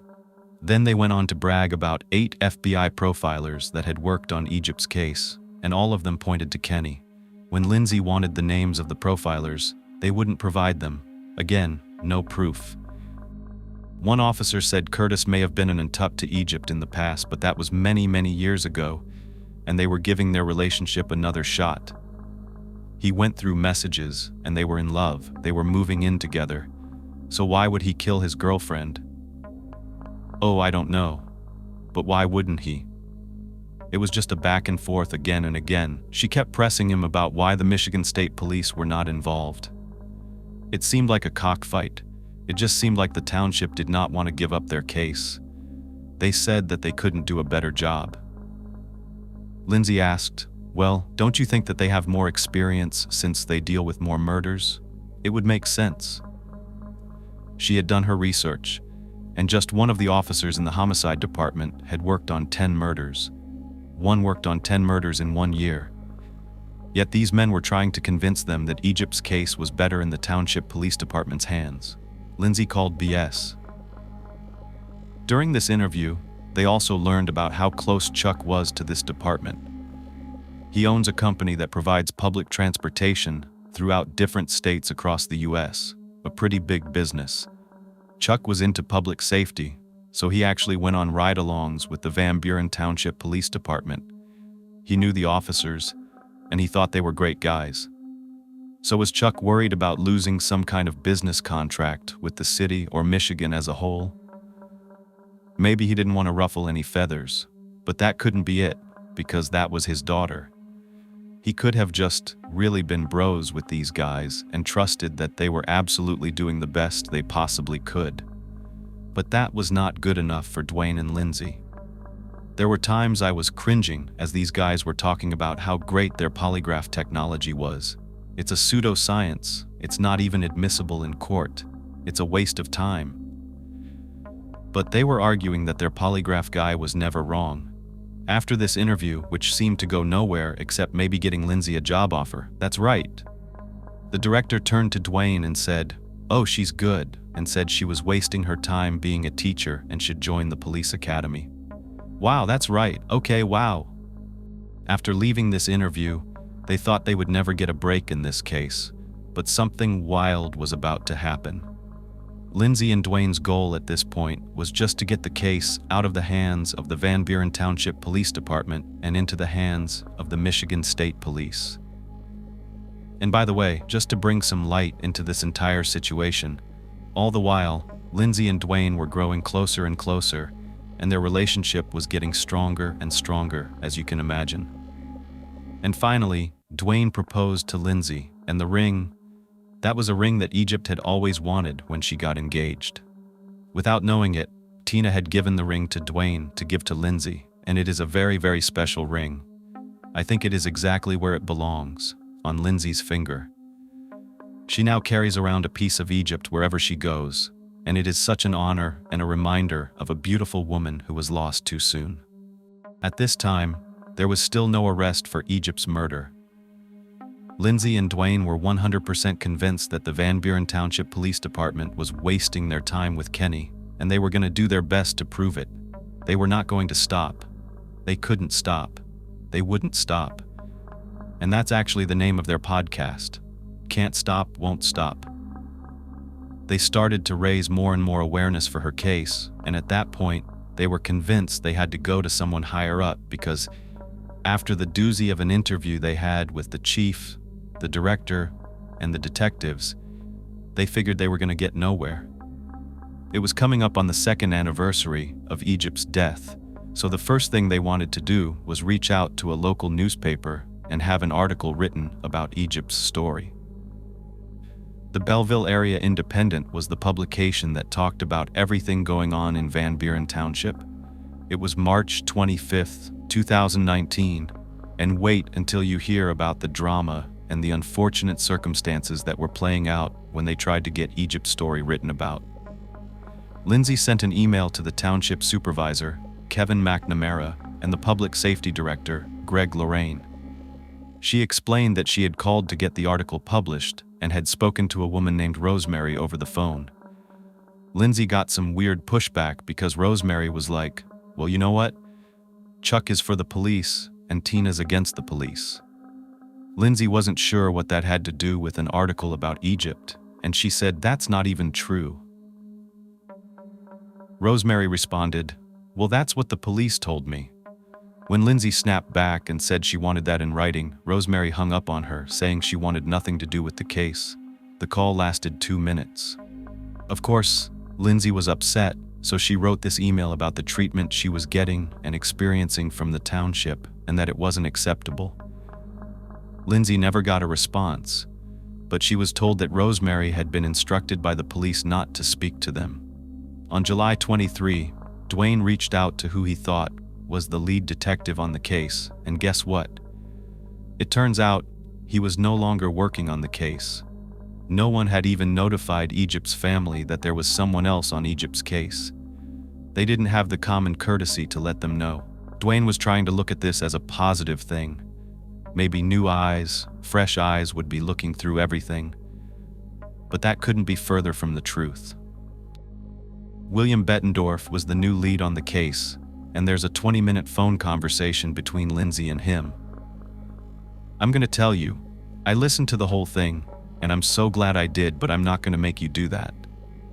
I think it was worth the 20 minutes, but I'm going to paraphrase what was said and highlight the most important, damning, or downright disgusting things or confusing things for all of you. The first thing I noticed was he was out of breath. He was just talking about how this case is so hard for him. I understand that it is hard, but as statistics are concerned, They have 2 homicides per year in this township. What could be more important than Egypt's murder? He was making excuses for why he hadn't gotten to things yet, like, oh, I'm so busy, there's so much that has gone on, and so much time has passed. But I digress. He does say that there are only 3 people working on the entire case. 3, and it's still in the best hands. So, Lindsay says, you know what, you just said it was a lot of work. Don't you think that someone more experienced should help? He blatantly says, oh yeah, the Michigan State Police, they don't want this case. Lindsay was taken aback. She was like, wow, they're not interested in Egypt's case? In the next couple of minutes, they talked about the polygraph again, going back and forth about whether it was inconclusive or whether he failed miserably. It's just, again, who cares? It's pointless. It can't even be used. Then he goes on to mention the FBI, just like the other officers had mentioned before, talking about how the FBI agents say that there's only one person that has a clear motive to do this. And what was that motive? The recent breakup and the new boyfriend. But it also kind of seems like they don't even have information. They keep saying the same thing and going in circles about why Kenny is the one they want to focus on. Lindsay makes a good point. Okay guys, you've had this information for over 2 years. What's going on? What's stopping you from arresting him? Then she asked one more time, can't the state police just take the case? That's when he blatantly says, oh, they've looked at it and they didn't have any interest in it at all. It really made me sad. It was just the way that he said it.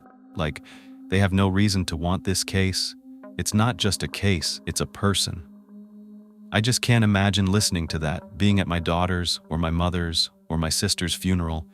It's a person hearing that somebody doesn't care. It's just insensitive and heartless. I understand there are people who lose their lives every day, and I know that a lot of resources go into it, and maybe they don't think anyone is special. But when you lose someone, they are special. And seriously, literally, at the end of this conversation, you know what he says? We just have to take the wait-and-see approach. Sounds like he doesn't plan to do anything with the case. What does that mean for the family? They're just gonna sit there and wait? There was another interesting thing in the interview. She asked them, because she heard this, why Steve had told her, the Van Buren Township Police Department don't with me. It seems like they kind of cover for Steve or, let things get swept under the rug for him. So she asked why it turned out, and I didn't want to go into this, but Steve had tried to get Dave, the private investigator, put in jail. He had tried to bring charges against him and went all the way to court. It was embarrassing, and none of those charges ever stuck. But why was something drug-related going on? They didn't know. Lindsay just wants to know. It could be anyone related to this case. Why are we just not looking into certain people? She starts to give them theories. She says, well, there were a lot of people going in and out. How do we know that one of those people picking up drugs didn't see Egypt and get infatuated with her, then come back when they knew the neighbors were going out of town? How do we know that maybe they knew her schedule? Maybe they went there to do her harm or to take advantage of her. We don't know who this Steve guy is, and why would he make a statement that the police don't with him? And why try to protect a man like that? It just seems like something doesn't add up. So they made a Facebook page called Justice for Egypt, The Truth Behind the Investigation. It was August 2019, 26 months after Egypt's murder, and their mission for this group was for the community to come together and find justice. Any tips, anything like that? This came in handy because something crazy was about to happen. I find this to be very interesting. All they wanted to do was get the case out of the township's hands and into the state police's hands. As soon as Lindsay starts to share things in the Facebook group, you know how it spreads like wildfire. Everyone wants to know. Now the community is taking notice. They're starting to become concerned because she's sharing everything that you just heard. They were starting to think about things in a different light. They were upset. They didn't think they were being protected by their police department. So on September 9, 2019, all of their hard work paid off because they got an interview with a detective first lieutenant from the Michigan State Police. I'm not going to go into this whole interview, But the most important thing for you to take away from this is that he says he had talked to the township police department a number of times and literally asked them if they needed help, and they said no. They declined. Not once, not twice, not 3 times, but a number of times. They offered him 12 men to come in and work on Egypt's case. So it was a lie. Would you want liars working on your case? Because that 20-minute conversation Lindsay got under the Freedom of Information Act, and she gave it to this first lieutenant from the Michigan State Police. After this meeting, they wanted to get a petition signed. They wanted people to come forward and ask the Van Buren Township Police to hand over Egypt's case to the Michigan State Police. They got 14,000 people to sign this petition, believe it or not. Egypt's own family, one of her sisters, her stepmom, and some of her friends, did not like this. They pushed back, making public Facebook posts asking people not to sign the petition, in all caps with like 10 exclamation points. Do not sign this. You're gonna do more damage than good. You don't realize what you're doing. It's based on lies. This was such a back and forth all the time.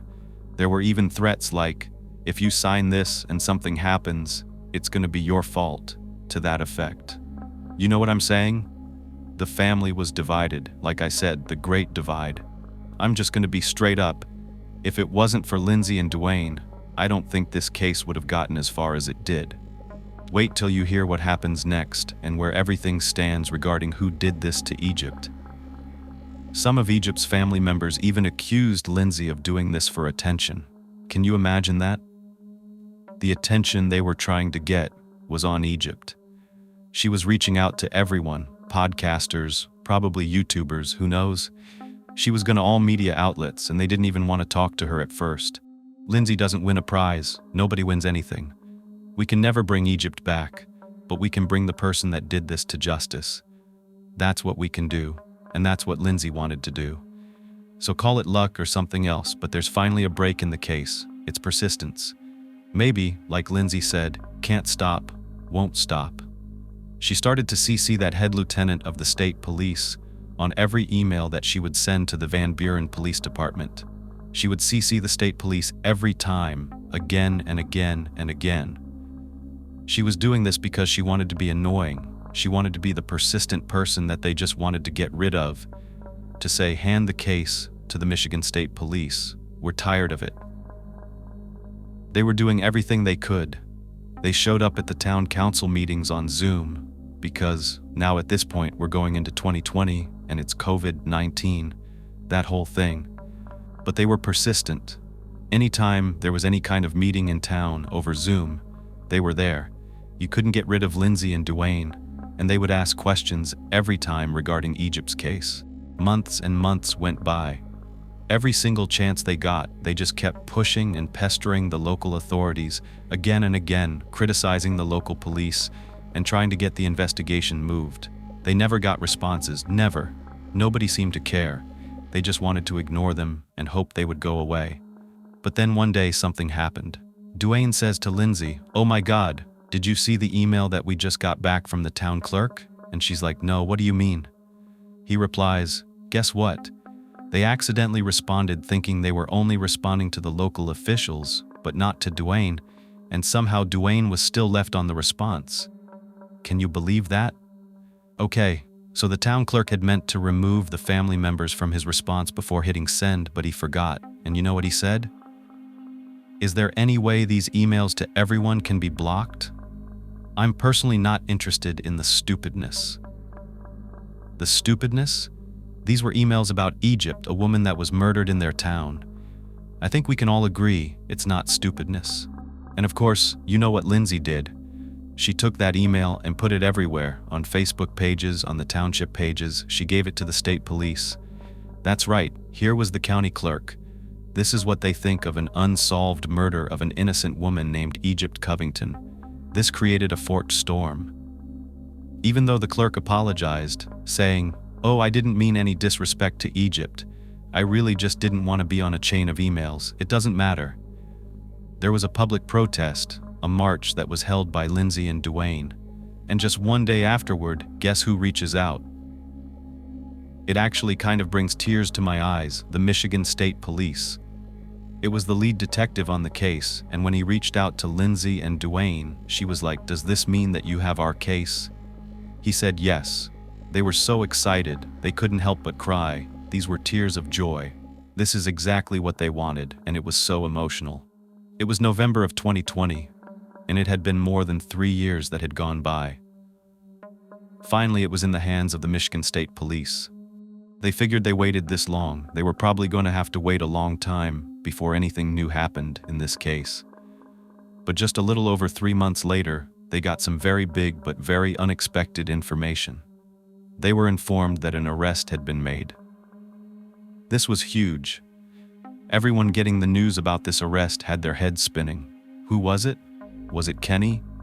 Nobody knew. Lindsay wanted to find out whether it was Kenny, so she called him.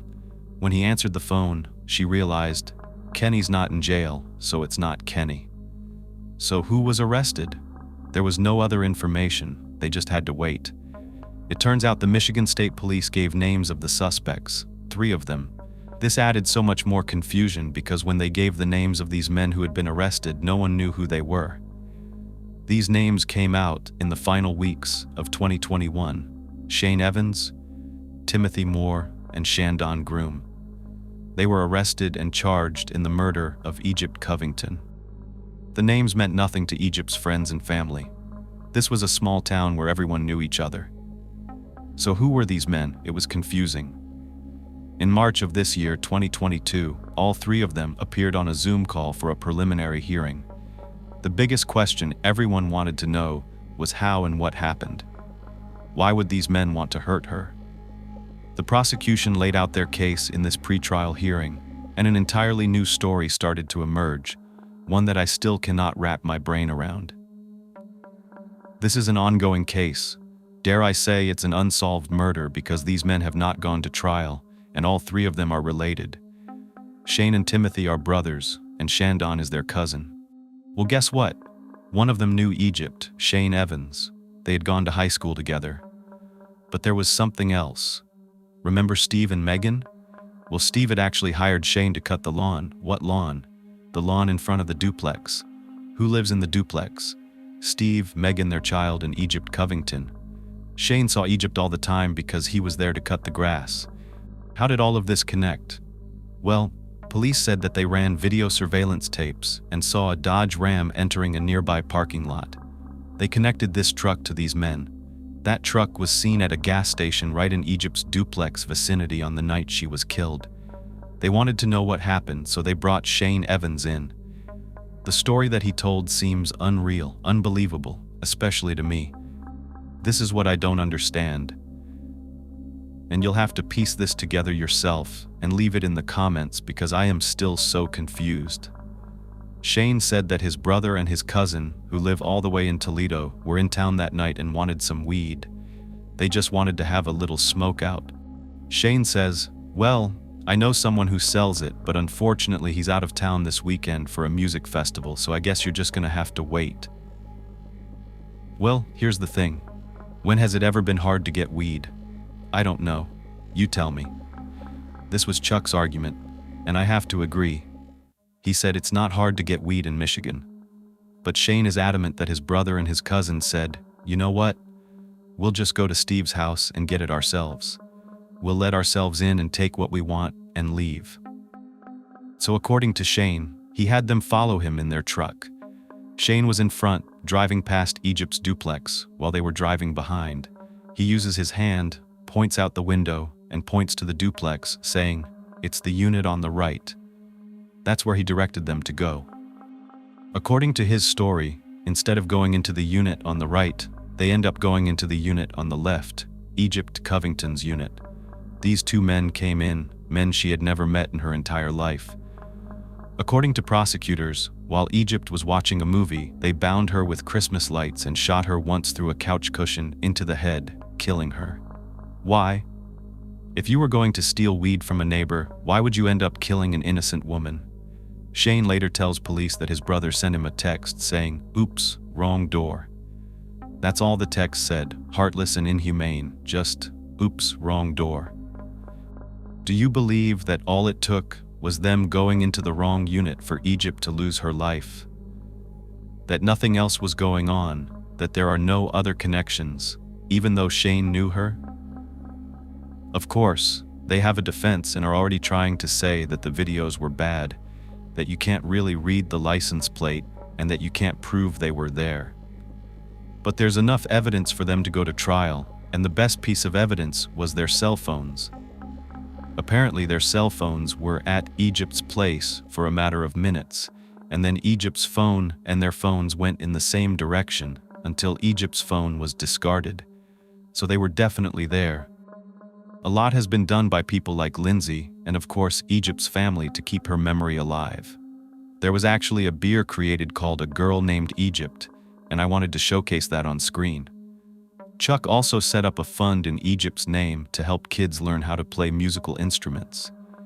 Not only that, a monument was set up in Belleville, and the inscription comes right from Egypt's journal.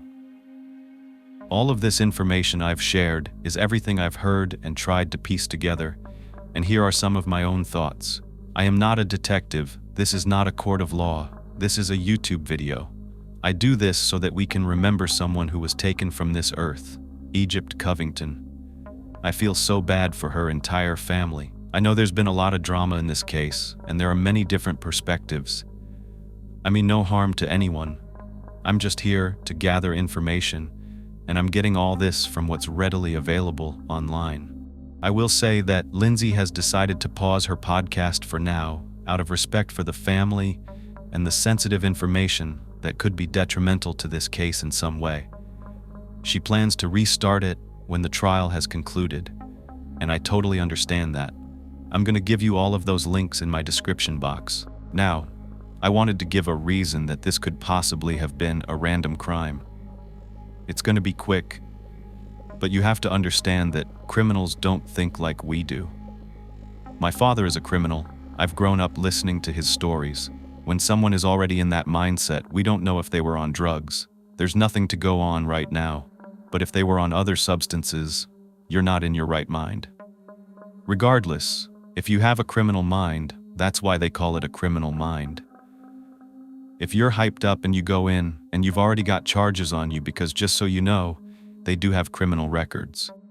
One of them, I think the main person being charged who had the gun and committed the crime, already had a criminal record and could be put away for a long time. You would think the reasonable thing to do is not to commit an even greater crime. But in that moment, in that split second when you think no one's there, when you think no one will care, when you're a criminal and you're thinking more about yourself, in that split second, you make these kinds of decisions. It could have been all about marijuana. It seems horrific to think and unbelievable to assume that this could have just been a wrong door. When we talked about the Christmas lights, the only thing that comes to my mind is that she was moving. If there were boxes set up and things were in those boxes with one labeled Christmas and Christmas lights were readily accessible, it would make sense. When you're trying to hold someone down who might be screaming or fighting, you tell your buddy, "Hey, grab something right now." If cords are all around you, it's a terrible thought, but they might have been readily available in that moment to stop her. Sometimes there are cases that are so evil and twisted, ones that don't make sense to those of us who are compassionate, loving people with a conscience. But there are monsters walking among us that seem to lack even the slightest bit of humanity. This is one of those stories.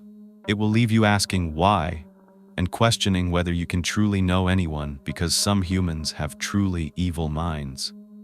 I'm going to be diving into the mind and actions of a man who seemed on the outside to be charming, handsome, intelligent, and basically a catch, especially to women meeting him online. He had a big white smile, green eyes, dark hair, and what seemed to be a polished yet fun personality. But once the curtain is ripped away and the facade is shattered into pieces, you'll catch a glimpse of just how easy it is not to recognize pure evil. It will shock you when you find out who Paul Dennis Lambert really was. Let me start out by telling you the basics. Paul Dennis Lambert was actually born Paul Dennis Scales on the 10th of August, 1980 in Queensland, Australia. He was the second of two children, with one older sister. He also had several step-siblings from his father's side. His father already had 2 sons from a previous relationship and 2 daughters from another relationship. When Paul was 4 years old, his parents divorced, leaving him and his sister to be raised by their mother. Aside from the separation, there was nothing else in Paul's childhood to indicate the havoc he would unleash as an adult, which is actually scary when you sit and think about it. A few years after the separation, Paul's mom became concerned about behavioral issues she started noticing. Paul was quick to anger. He lied about everything. She took him to see a general practitioner, Dr. John Alous.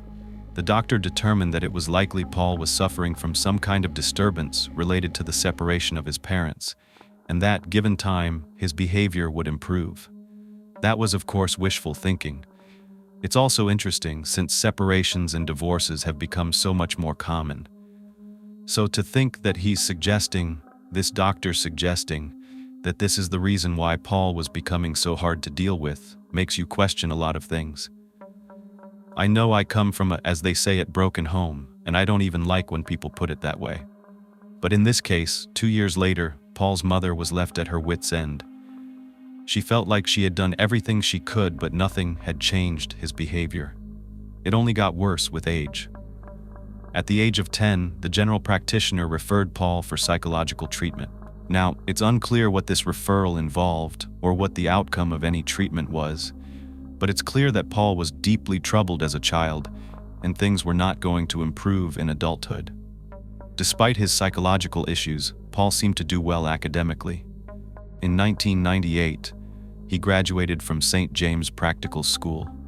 He then enrolled at the Queensland University of Technology, where he studied to earn his business and finance degree. After graduation, he got a job in the finance department of a motorcycle dealership in Hervey Bay, which is located in northern Queensland. To those who knew Paul, or thought they knew him, he came across as a charming, articulate guy. He was helpful and caring, and seemingly willing to do good deeds for others. Throughout the course of his adult life, Paul had several girlfriends and long-term partners. While each woman was unique in her own way, there was a common theme amongst all of these relationships. Paul was not a good partner. Between March 2003 and October 2016, Paul had 10 protection orders taken out against him. Now we're going to dive into several of these cases. These are like restraining orders that you get here in the United States. In Australia, these are referred to as Apprehended Domestic Violence Orders, or AVOs. These 10 orders were taken out by 5 different women.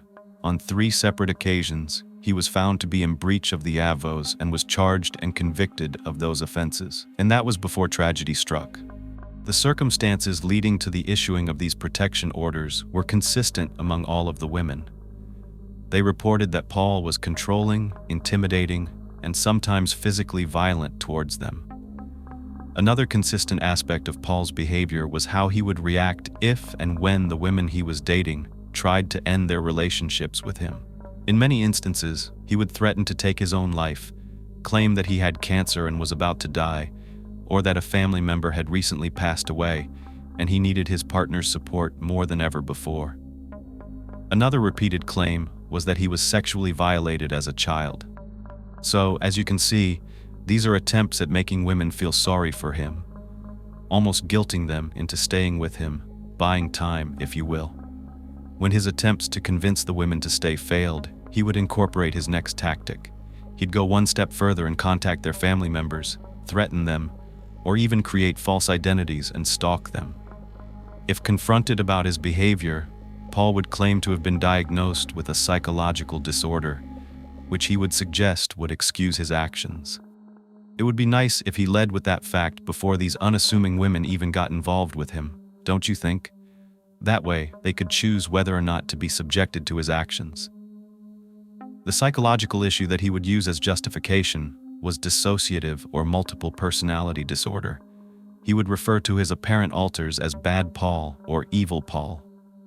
He once claimed to have 9 separate personalities. Despite his troubling history, Paul was able to use his charisma and power of persuasion to entice women into long-term relationships with him. He was also objectively good-looking, so that kind of helped. At one point, he took it a step further and asked one of his long-term partners, whom he had known and dated on and off since 2008, Samantha Ringpin, to marry him on the 2nd of February, 2014. Now, the pair had known each other for 6 years at the time, but Samantha had always been reluctant to make their relationship official, and with good reason. Almost as soon as they tied the knot, the relationship began to deteriorate. 7 months later, Samantha suggested they take an overseas vacation, kind of like a couple's retreat, to save their marriage. In September 2014, they traveled to Orlando, Florida, and decided to renew their vows. It will come as little surprise that, when they returned to Australia, things between them didn't improve. A couple of months later, Paul returned to Orlando on his own. He signed up for Tinder, created a profile, highlighting all of the lovely things about him, and connected with a local television reporter named Brittany and Keel. Now, Brittany is better known as an Emmy Award-winning TV reporter on Fox News. Brittany was a gorgeous blonde with a successful career and a very promising future. She was just innocently looking for someone to spend her free time with, and when she matched with Paul, they began exchanging messages on the app, and then Facebook DMs and emails, and even talking on video on Skype. Paul was smitten before he even met Brittany for the first time. He had already made up his mind. He wanted to end the relationship with his wife and be with Brittany. A few weeks later, Paul flew home to his wife in Australia, and over the coming months, he systematically and intentionally destroyed what was left of their failing marriage. In March of 2015, he told Brittany he was going to fly back to Florida to be with her. Now, by this time, they had gotten to know each other pretty well, even though it was only through digital means. But there were a few signs that he wasn't exactly the most emotionally stable person. Brittany had actually discouraged Paul from leaving his wife for her, and from coming to see her at all. She blatantly told him not to come back to the States, but that's when he confessed he had already dumped his wife. So at that point, Brittany agreed they could spend 3 months together to see if what they had online was real. Now, in reality, he was very much still married on paper, but as far as Paul was concerned, he was as single as he could be. But, like with every other relationship Paul had been in, it didn't take long for him to start showing his true colors. Within just 3 weeks, he became irrational, erratic, and emotional. He was already telling Brittany he loved her and that she was the one. And for some, maybe that wouldn't be a bad thing, but it was all too much, far too fast for Brittany.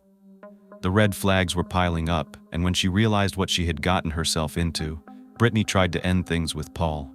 But her actions had the opposite effect. She, like many other women, would find out that this was his biggest trigger. He began to bombard her. He had 23 emails going out, 11 Facebook messages, and 12 phone calls within that week. Ultimately, Paul told her that she owed him those 3 months to see if they would work out. He told her, "You can't just go back on your commitment." He had flown across the world for her, but she had made up her mind. So Paul did what Paul did when he didn't get his way. He told her his father had just died, and he couldn't be alone right now. He told her she was the only one that cared about him. So, Brittany believed him because who would make up such an awful lie? She did what she thought was right and stuck by him, but only because her own father had died from a brain tumor several years earlier, which is probably why Paul used that lie to bait her. He said his dad died of a brain tumor. He knew how to pull on a woman's heartstrings and string them along with his manipulation. When she tried one more time to end things with Paul, that's when he threatened to harm himself. And that's a tough position for someone to be in.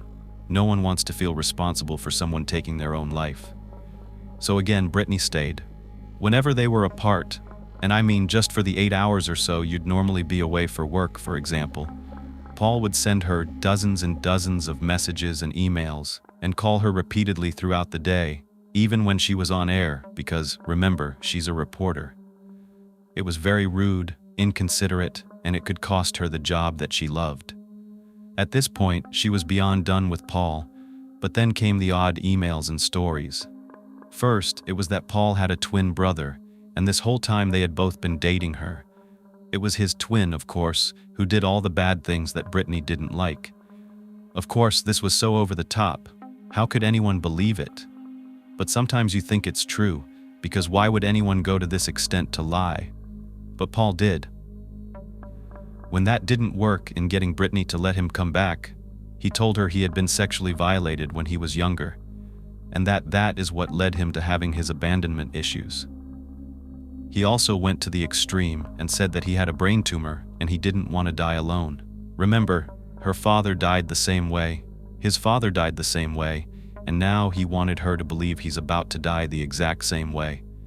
He also added that he was being held against his will at some kind of facility and that he was being poisoned every day and needed her. So, once again, she stayed.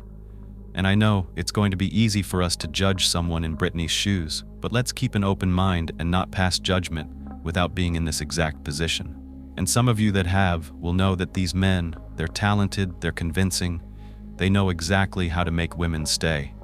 It's not a lack of intelligence or gullibility on the woman's part like you may assume. Brittany was very intelligent, she was articulate, educated, and a successful woman. Anyone can fall into this trap, so let's make sure to show some grace. But again, by the time Brittany gathered the courage to end the relationship for good, she was living in fear every single day. She was so scared of Paul that she was crying and having panic attacks throughout the day and had become so tense she was barely able to eat. She felt trapped, especially because he went to the next step in his devious plan to keep Brittany from leaving him. Now he would pull the revenge card. Paul threatened to release private information about Brittany to the news station that she worked for. It could be anything from private messages with things they shared in confidence to even private photos, anything that could compromise her career. At this point, he even began calling her a killer publicly on her work Facebook profile for everyone to see. Now, this was in reference to her not wanting to be with him and, in turn, him being forced to take his own life. But it was her fault, so she was a killer. Brittany was so concerned that she decided to deactivate all of her social media profiles, which was a problem since her career was linked to her online persona, and part of her job required her to post and promote her news stories online. There was no escaping Paul. He followed Brittany when she was working and in her time off, until eventually she had to report him to the police. She told them that Paul was using manipulation, guilt, harassment, control, and emotional terrorism against her. She needed help badly. This was following a threatening voicemail that he left, telling her that if she didn't call him back, he was going to destroy her entire career.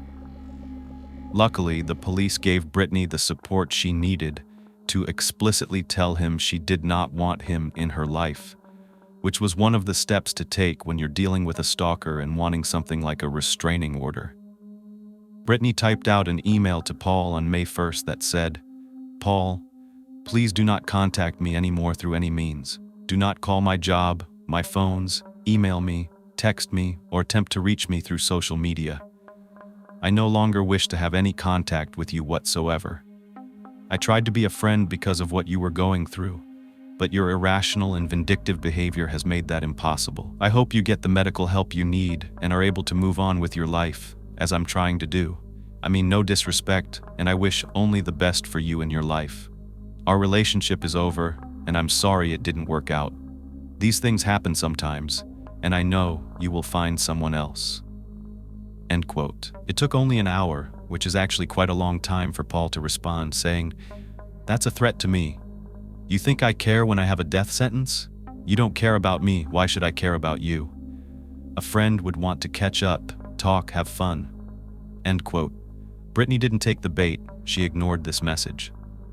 So he sent 2 more emails demanding that she pay him off in exchange for leaving her alone, and if she refused, then he would take things further, and that his blood would be on her hands, which he explicitly stated. And we know what that meant. He was once again threatening to harm himself. Now, over the course of the next few days, Paul didn't stop. His contact only got more intense. He would email Brittany, send her Facebook messages, claiming it was one of his multiple personalities. In one message, he wrote, "I was hoping not to do this, but I feel I must, for you and your sanity. Yes, I'm Paul, one of 9 personalities. I have all the memories of the others, and none of the others have mine. End quote. Now, I've never dealt with anyone who actually has dissociative disorder, but I know it is real, though it's very rare. Paul was using this as a way to get to Brittany. He knew exactly what he was doing. By this point, Brittany was terrified for her life. He knew where she was almost all the time due to her job. He would stalk social media and news sites to find out where she would be reporting from, and she was so scared that he would show up and attack her. He had already shown up at her home and workplace unannounced and uninvited in the past, so her fears were completely valid. It was hard for her to go live on the air because she wouldn't be able to pay attention to her surroundings, and that would leave her completely out in the open and vulnerable. Because of this, Brittany retained an attorney who ended up writing up an affidavit urging the police to arrest Paul and charge him with stalking and extortion.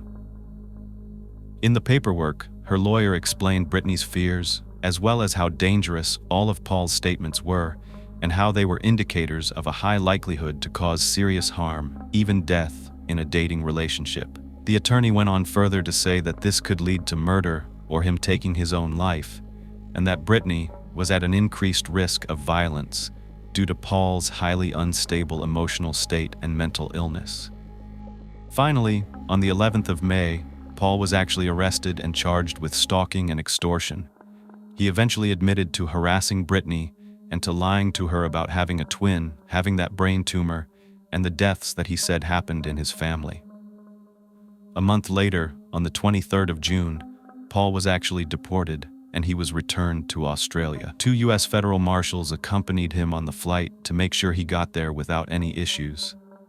Later, he reportedly blamed an injury that he got on a hiking trip for not being able to remember that Brittany wanted to leave him and for him to leave her alone.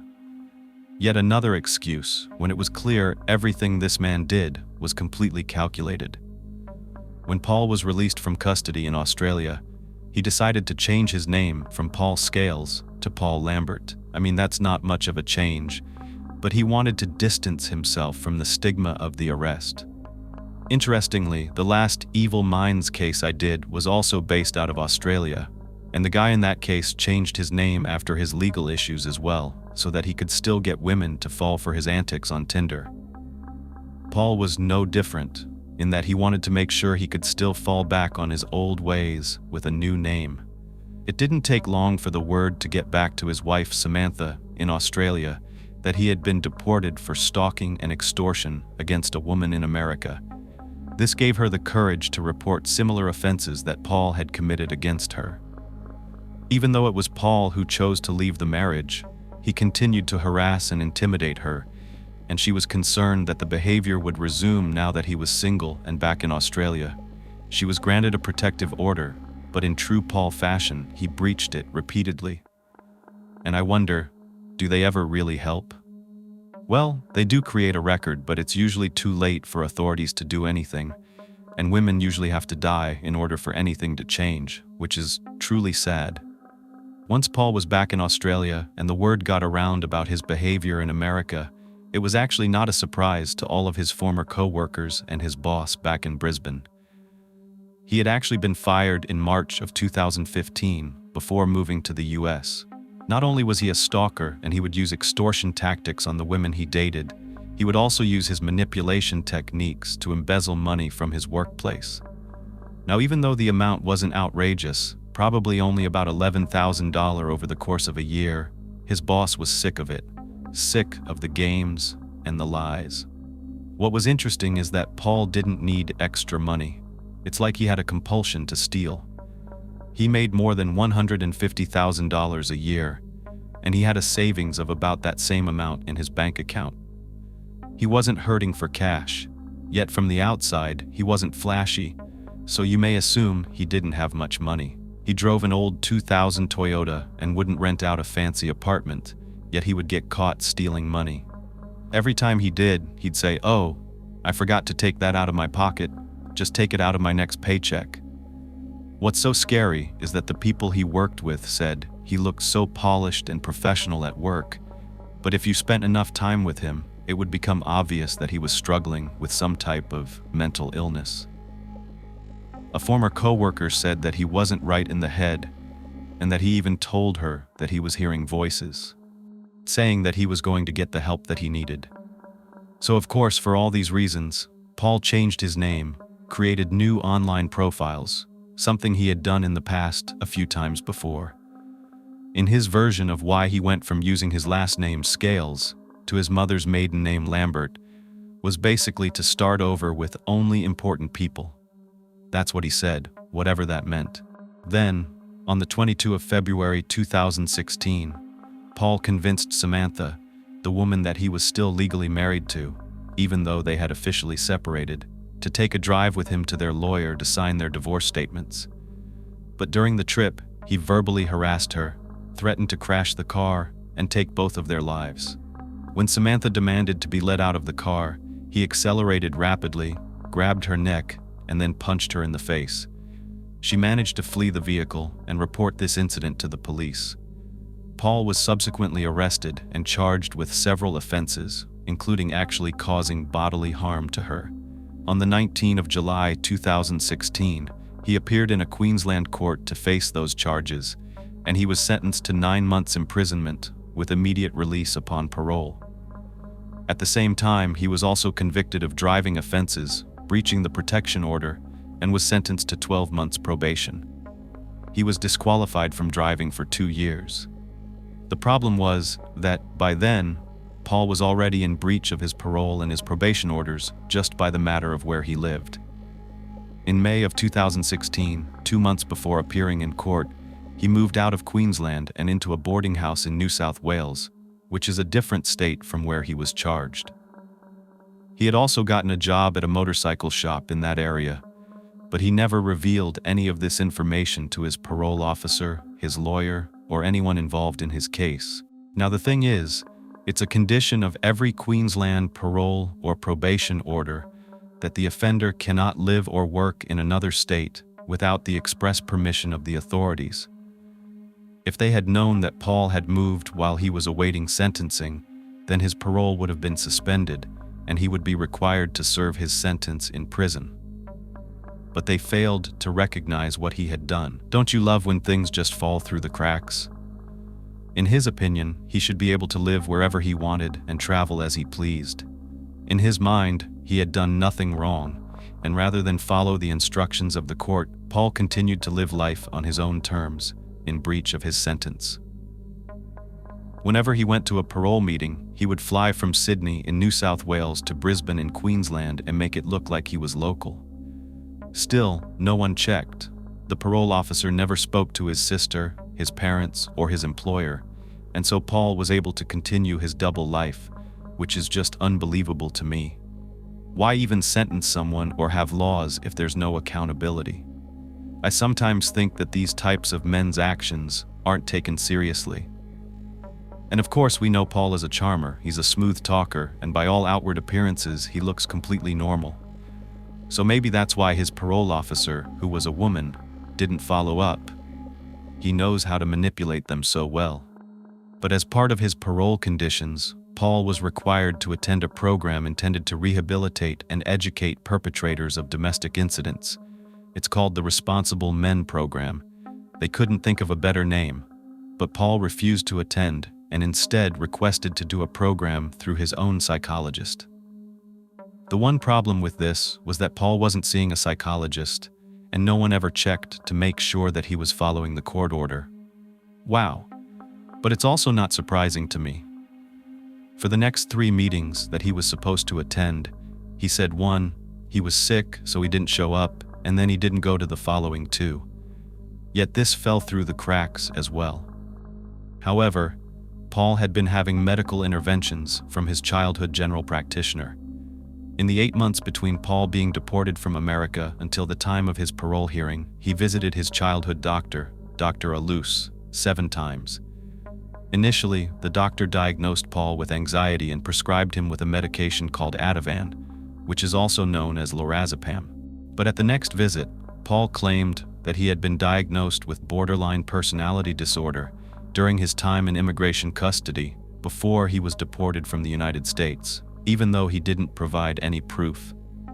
But because of this, back in 2015, when he returned to Australia, the general practitioner issued Paul a mental health plan, which included a referral for him to go see a clinical psychologist.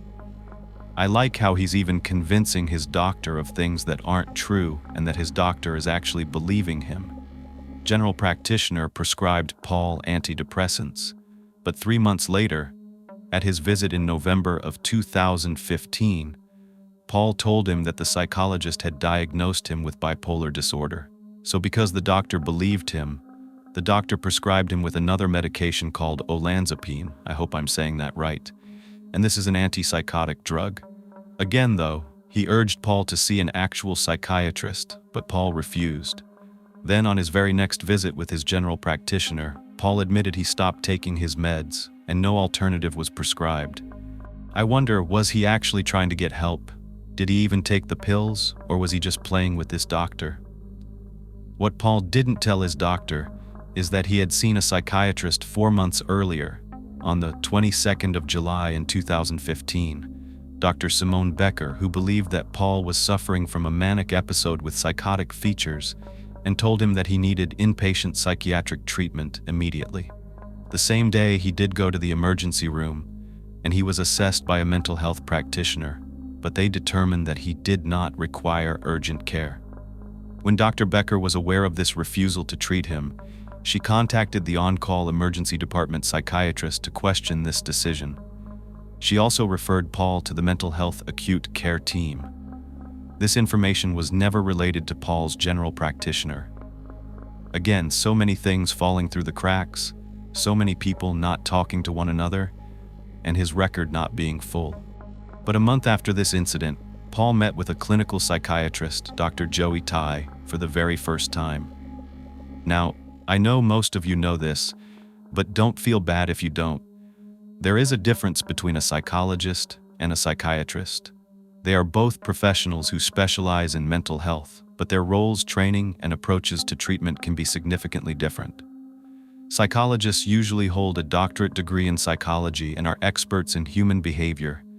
They provide therapy and counseling to help individuals cope with mental health issues by using various therapeutic techniques such as cognitive behavioral therapy, talk therapy, and things like that.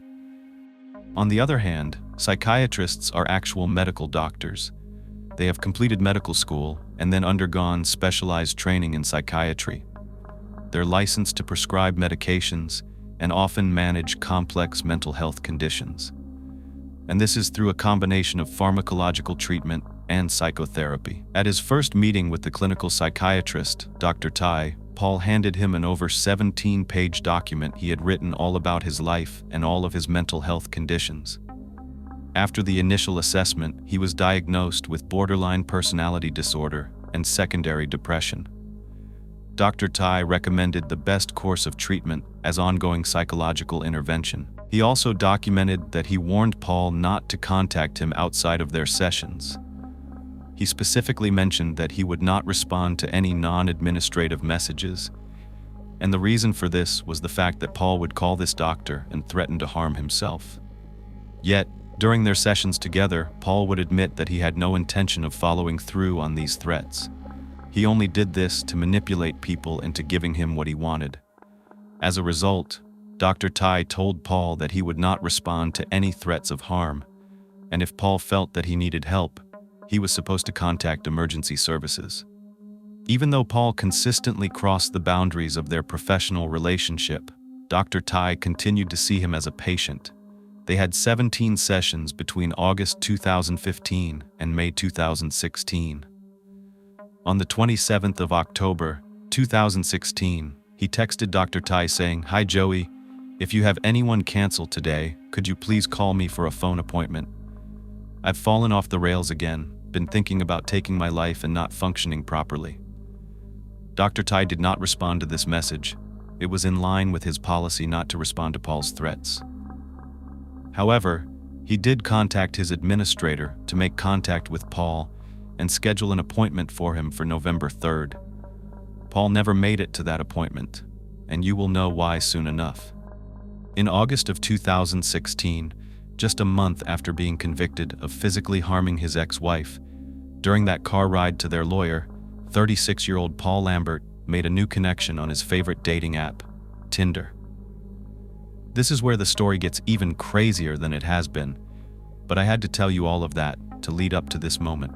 28-year-old Dr. Angela J. was a trainee obstetrician and gynecologist who was living in Port Macquarie while she was doing her training at a local hospital. At the time, the young doctor had just finished her master's degree in reproductive medicine and was in her doctoral residency, going into her OB/GYN specialty. Angela had grown up with her single mother, Susan, and her sister, who she was very close with and considered her best friend, Danielle. Angela grew up to be a very hardworking, caring, and goal-oriented young woman. Her mother and sister were very proud of her. When she was in her early 20s, Angela married a guy named Ben. Not too long after they got married, Ben joined the Navy, and Angela began to study to become a doctor. Unfortunately, their marriage didn't last, and they ended up getting divorced. Angela found herself single again at 27 years old and began using dating apps to hopefully meet her soulmate. It's something that so many people do these days. It seems normal and gives people hope that they'll match with someone and fall in love. Angela thought she found that match when 36-year-old Paul's profile caught her attention. He was good-looking, worked in finance, and looked like he was a lot of fun. She figured, hey, why not? So she swiped right, thinking maybe they would make a connection and match together, and she could see where it goes. And they did match. Soon after, they realized they were both looking for the same thing, or so Paul said. He was looking for a serious relationship, and it wasn't long before Paul flew out to Port Macquarie to meet Angela in person. They had a great first date that led to a second, and they found out they had something in common. They'd both been married before. Of course, Angela had no idea what really happened in Paul's failed marriage, but to her, this seemed like a positive thing, something the two of them could connect on.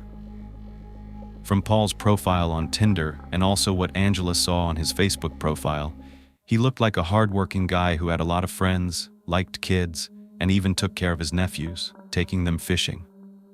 In person, Paul came off as very charming and attentive. Angela liked that he was intelligent, driven, and funny. Things were moving fast. Paul checked off all the boxes of what Angela was looking for, and soon Angela was taking Paul home to meet her family. He brought a huge bouquet of flowers with him and made quite an impression on Angela's mom, Susan. She even told her husband Bill that Paul was a breath of fresh air and such a nice man. Even Angela's sister Danielle gave Paul the seal of approval and texted Angela that she was so happy she finally met someone great. But interestingly, Angela's stepdad Bill had a gut feeling about Paul, a negative gut feeling. Bill said that within the first 5 minutes of meeting Paul, he knew there was something wrong with him. This rubbed Susan the wrong way. She even told Bill that he was being unkind. But Bill wouldn't budge. He said, "No, Susan, we're going to be picking up the pieces with this one down the road. Mark my words." We'll consider those words marked now, because we all know Paul isn't right. There was something very, very wrong with him. When Angela first connected with Paul online, she was clear that her medical training was her priority, and she wouldn't be able to commit to dates during the week. She wanted to be as transparent as possible, which in normal cases would have been completely respected and understandable. But she didn't know who she was dealing with. In the beginning, Paul didn't seem to mind. For the first few weeks, he and Angela maintained a long-distance relationship. They would travel to see one another on the weekends. Sometimes he'd come to visit Angela at her house in Port Macquarie, where she lived by herself, and sometimes Angela would travel to Sydney to visit Paul in the apartment he shared with a roommate. When they weren't together, they kept in touch by phone and text throughout the week.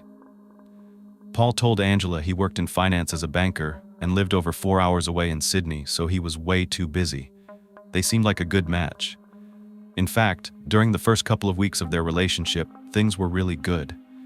Angela was happy and excited. Things were normal. At the time, Paul was living with his housemate, Eliza Patton, who also had no idea who Paul really was and what he was capable of. Paul shared his excitement about dating Angela with Eliza, telling her he had a new girlfriend and really liked her. Eliza always thought Paul was a nice, quiet guy, and he truly wasn't home a lot, so she didn't get to see much of him. When he was home, a few times when Angela came to visit, she thought Angela was pretty and that they got along great. But soon, Angela, like the previous women in Paul's life, started to feel overwhelmed by his increasingly possessive behavior. At first, the intensity with which Paul seemed to be head over heels for Angela felt endearing, but over time, she felt smothered. She began to think that Paul might actually be stalking her, that he might be hiding and watching her when she was at work or home alone. There were reasons to believe he had been, and it made her feel increasingly uncomfortable. P51 all would deny it and smooth talk her, even gaslighting her until Angela felt somewhat at ease again. But after a couple of weeks of him acting unstable, Angela's gut instinct told her enough was enough. Paul just wasn't the right guy for her. When she decided to try to end the relationship and let him down as easily as she could to do what was right for herself, she felt terrible when Paul began to cry. Angela felt very guilty, thinking to herself, "Have I led him on?" She felt awful hurting someone like this, but like he had in the past, Paul used his favorite technique of threatening to harm himself if she left him. He actually told her he was going to jump in front of a truck. This put Angela in a very tough position. Remember, she had a duty to do no harm as a doctor, to be there to help people in need. Just like in Brittany's case, Angela's heartstrings were being pulled, and initially, it worked. She agreed to continue speaking with Paul, but the cycle would continue. In all of Paul's relationships, as time went on, it became harder and harder for him to conceal his true self. It wouldn't be long before Angela attempted to pull away again. This time, Paul added vulnerability to attempt to pull Angela back in. He said he wanted to confess to her he had been hiding a mental illness. Just like the times before, Paul confided in Angela that he had multiple personalities and borderline personality disorder, and that recent deaths in his family had triggered him. But after a while, this too had a dull effect on Angela. Paul wasn't getting what he wanted, so he went as far as to invent a fake friend named Dan. He even got a new phone and a new number for this pretend friend of his. He used this new number to text Angela, claiming to be Dan, a friend of Paul's, and said he was texting to inform her that Paul had attempted to end his life due to Angela trying to break up with him. He said that Paul had run into the street and a truck almost hit him, but swerved out of the way at the last moment. Angela felt so guilty. It was clear that Paul was using Angela's kind nature and professional sense of responsibility against her. He was what they call emotionally blackmailing her. Dan told Angela that she was the only person who could keep Paul alive, that he'd been abandoned by everyone in his life. On top of that, Dan said to Angela that she had a duty to look after Paul because she was a doctor, and if she refused, it made her heartless. Now let me quickly tell you two things. Dr. Angela J. is obviously not a stupid, clueless young woman, not at all, especially when it came to the reality of how many women are in dangerous domestic situations. In fact, she had seen all kinds of these situations at her workplace. She even delivered a baby from a woman covered in bruises and burns because of her partner. And she treated women who were terrified because even touching these poor victims triggered flashbacks of the sexual violations from their past. But she was also well aware, through her work, of the risk of people with borderline personality disorder taking their own lives. So she was torn. Of course, as they say, hindsight is 20/20ths, which means looking back, we notice all the signs, but when you're in it, it's not so clear. Not to mention, Angela was embarrassed to admit to anyone that she'd fallen victim to manipulation and harassment. It was important, especially in the male-dominated industry she was in, to be strong as a healthcare worker who helps women get out of these situations. It makes sense she would be ashamed to come forward, but this can happen to anyone.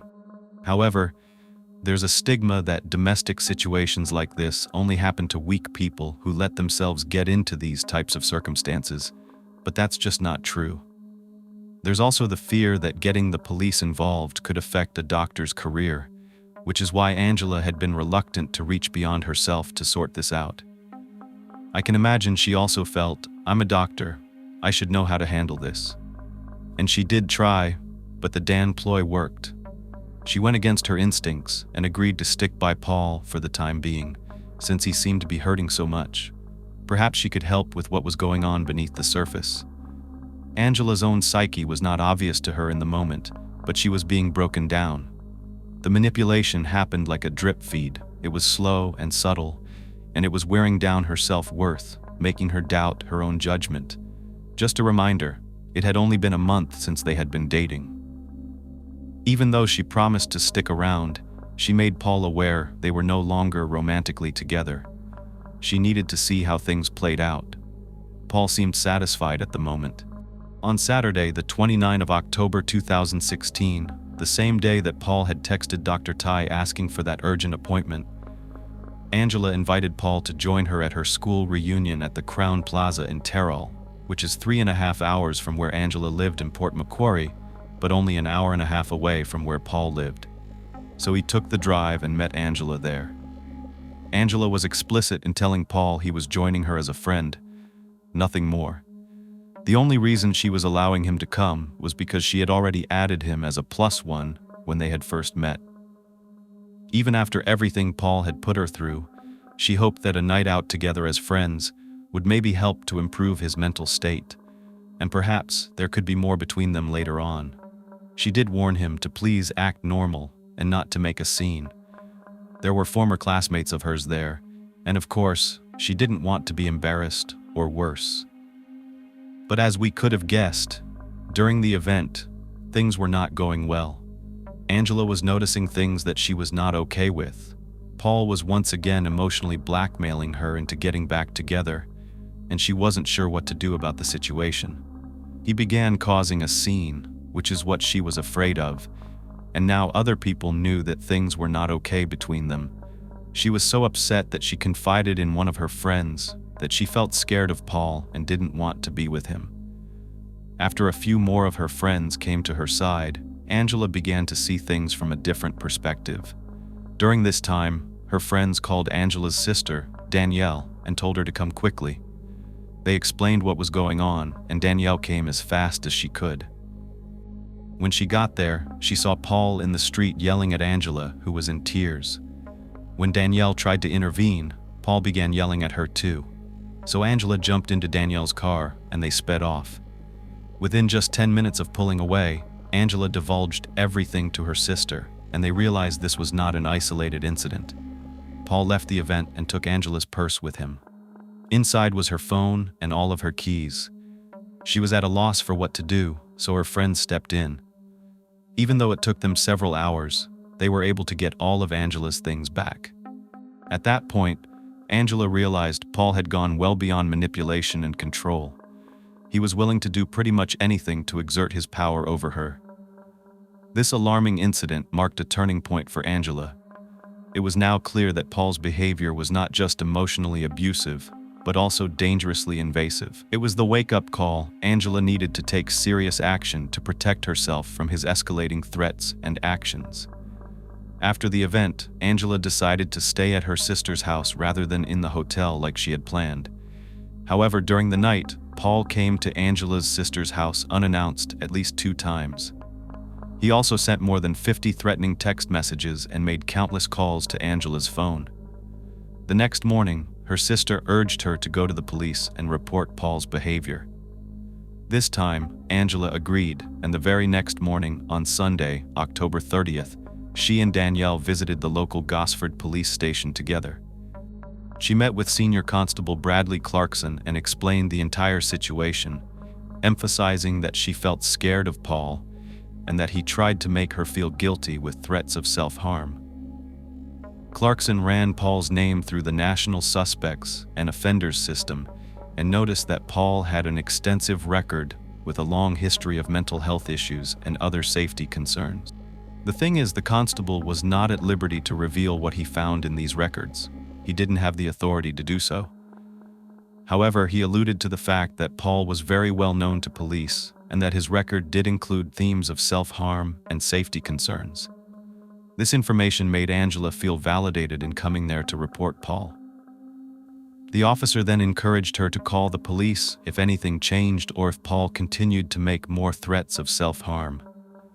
The officer would have been able to see that Paul also had 3 expired protection orders relating to his previous partners, an active protection order in relation to his ex-wife, and convictions for attacking his ex-wife in the car. In addition, he was in breach of his parole. His record indicated a clear predisposition to violence and harassment. Yet the police didn't inform Angela of this, and the records from her visit only showed that the case was labeled as a domestic incident with no offense, so no charges were filed, and they just sent her on her way. Meanwhile, senior officers were reviewing the file later that day, and they decided to check on Paul. They were more concerned about Paul harming himself than harming a woman, specifically Angela. That same day, Paul told his employer he couldn't come in because he was having issues with his girlfriend. That was a convenient excuse. He then flew from Sydney to Port Macquarie, where Angela lived. Upon arriving at the airport, he rented a white Corolla hatchback from a place called First Class Rentals. He told the manager, Lee Scott, that he had an argument with his girlfriend and was trying to make amends. I don't exactly know why he would share that information, but it's what he said. Maybe it was when the rental place asked if he was renting for business or pleasure, and he just overshared.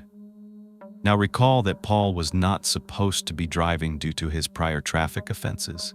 However, this employee at the car rental place didn't have access to any system that would have shown the status of Paul's license, which I find to be pretty crazy. I know my license was expired once and I couldn't rent a car, yet this person, with traffic offenses and a suspended license, was handed the keys. Let me build out a timeline for this day. On October 30th, 2016 at 2:17 p.m., Paul went to Bunnings, which is a hardware store similar to Lowe's or Home Depot. He purchased a utility knife, an axe, and 2 rolls of duct tape. I know you all are smart. 1 and 1 equals 2. This right here is what is known as a murder kit or a sexual violation kit. 2 hours later, at 4:20 p.m., Paul was pulled over by Highway Patrol Officer Justin Cordell. He was driving 44 miles per hour in a 31 miles per hour zone, not exactly high speed or outrageously over the limit.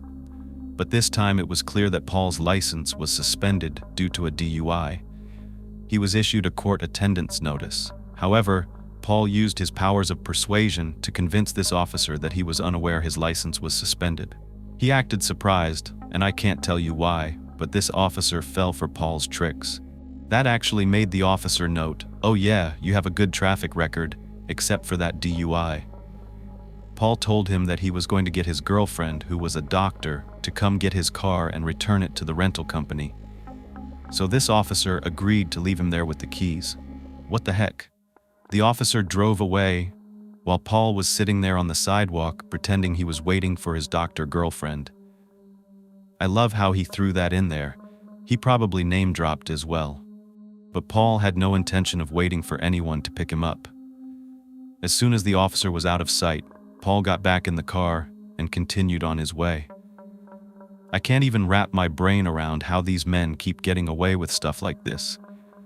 That same evening, Angela drove back from Gosford toward her home in Port Macquarie. It was a 4-hour drive, and her mother told her, "Right when you get home, lock every door and make sure every window's secure." But Angela was completely aware of what was already waiting for her at home. Paul. That's right, he was standing outside her front door as she pulled into her driveway. He told her he came to collect his belongings that he left there the last time he visited. Of course, she wasn't going to let him inside, but she agreed to grab his things and bring them out to him. When she handed him his bags, he confessed that Dan wasn't a real person. He was just trying to get her attention. What an odd thing to admit in that moment. But then he said something even weirder. He told her that good Paul was standing in front of her, but he could feel bad Paul fighting to take over. Yikes. All the while, her neighbors could hear them arguing. Angela was telling him she never wanted to see him again, to please leave her property, not to call her, and not to come by her workplace, that he was scaring her, and that she really just wanted him to leave. She never wanted to speak to him again. Paul then retreated down a walkway between her house and her neighbors. Angela was so terrified that she immediately ran inside and called the Port Macquarie police. She asked them to issue her an apprehended violence order, a restraining order. At 6 p.m., Paul texted Angela, and she called the police again. At 7:07 p.m., she texted him, "Don't ever contact me again." At 7:30 p.m., Paul replied, "Angela, you need to call the police right now. Get there. When they are there, ring me and I will tell you and them why. I need you to understand that this is my good side right now. That good side won't last long, especially being rejected. Call the police and when they're there, ring me and put me on speaker. Okay? Text back that you understand. I care about your safety." Wow, so he's saying he's trying to protect her from himself and his alter ego. Can you even imagine getting a text like this? Angela didn't reply. Then at 8:13 p.m., she received yet another message from Paul. "Are they there yet? Go to a neighbor's house until they do. I'm not nearby at the moment. I need you to fully understand. This is the good side. Still, I can't keep it long, and I need positive reinforcement for it to stay for long periods. I know you're scared right now, and rightfully so, but please know I'm doing this for you, okay?" Wow. Again, I can't imagine getting messages like this. It would be hard to tell what he might be capable of, but we know he has a murder kit with him. Angela doesn't know that, and she didn't reply to this message either. Then, 3 minutes later, at 8:16 p.m., there was another message from Paul saying, "And I need you to be positive with me, okay? Encourage the good. I know it sounds wacky, but it's how it happens in me. You're not safe in that house. I've stolen some of your house keys." Okay, that statement that he may have keys to her house was frightening because remember, he had her keys just a day ago for several hours. He could have easily made a copy or taken one of them. At that point, Angela called the police again. She called 4 times that night, and it didn't seem to be helping. After that message regarding Paul having a key, she decided she was going to her neighbor's house so that she would feel safer in case he really did come back. She felt so helpless, just crying and not knowing what to do as she locked up her home. That's when she realized that what Paul said was true. He had stolen some of her house keys. She ran over to her neighbor's house and explained to the couple that lived there that the guy she'd recently broken up with had been harassing her and that she thought he might try to harm her. The male resident, Steve, had a gut feeling that something bad was going to happen to Angela, so of course, they let her stay. Finally, at 9 p.m., 2 police officers arrived at Angela's home, and she was transported to the Port Macquarie police station. When she told them what Paul had been doing, an apprehended violence order was finally issued against him on her behalf. During this time at the police station, Paul called Angela's phone again, but this time it was answered by one of the officers, and Paul promptly hung up as soon as he realized it wasn't Angela. Then he called again. This time, when the officer answered, Paul engaged in a conversation with him. Angela overheard Paul saying he could not trust the other Paul because he didn't know what he was capable of. The officer warned Paul that this conduct was terrifying Angela and that he needed to stop. He also informed Paul that an apprehended violence order had been issued against him, so he needed to stop calling and messaging immediately. However, for this order to actually take effect, it needed to be served in person to Paul. Angela told the police officers that Paul was supposed to be back in Brisbane. The following day, Paul was due for his parole hearing. Angela provided the officers with this information to help them deliver the order. In hindsight, if this key piece of information had been looked into, the authorities would have discovered that Paul was living in New South Wales and not Queensland, which would have revealed a breach of his parole.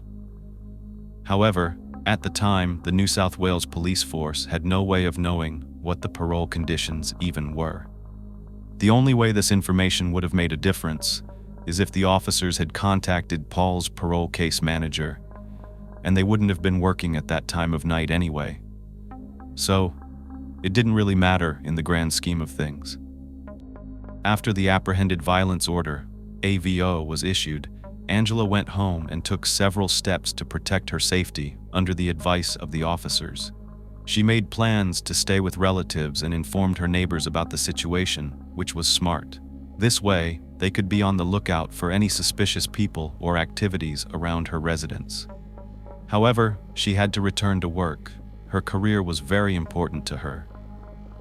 With a little renewed confidence that the authorities were now on her side, she went back to her regular shift at the Port Macquarie Base Hospital, where she was completing her training. These were 24-hour shifts, delivering babies and caring for patients. You may wonder why she hadn't done something like change her phone number, as suggested by the officers. She couldn't do that at the moment because having that number was crucial for her as an on-call doctor. Until she could arrange for a new number, she had to put that on the back burner, which is why she would continue getting calls the following morning. On Monday, October 31st, Halloween, at 6:30 a.m., Paul texted his mother, "Mom, I'm in trouble again. I tried to talk to Joey last week, but he wasn't available. Could I talk to you, Jacqueline or Nathan?" I almost heard Angela, but I had enough strength not to. I told her to call the police, and she did. I've lost the plot, and I'm on the run. I'm a mess. His mother replied, "What can I say? I'm sorry, but you need help. We can't help you, and you knew the outcome. Being on the run isn't the answer."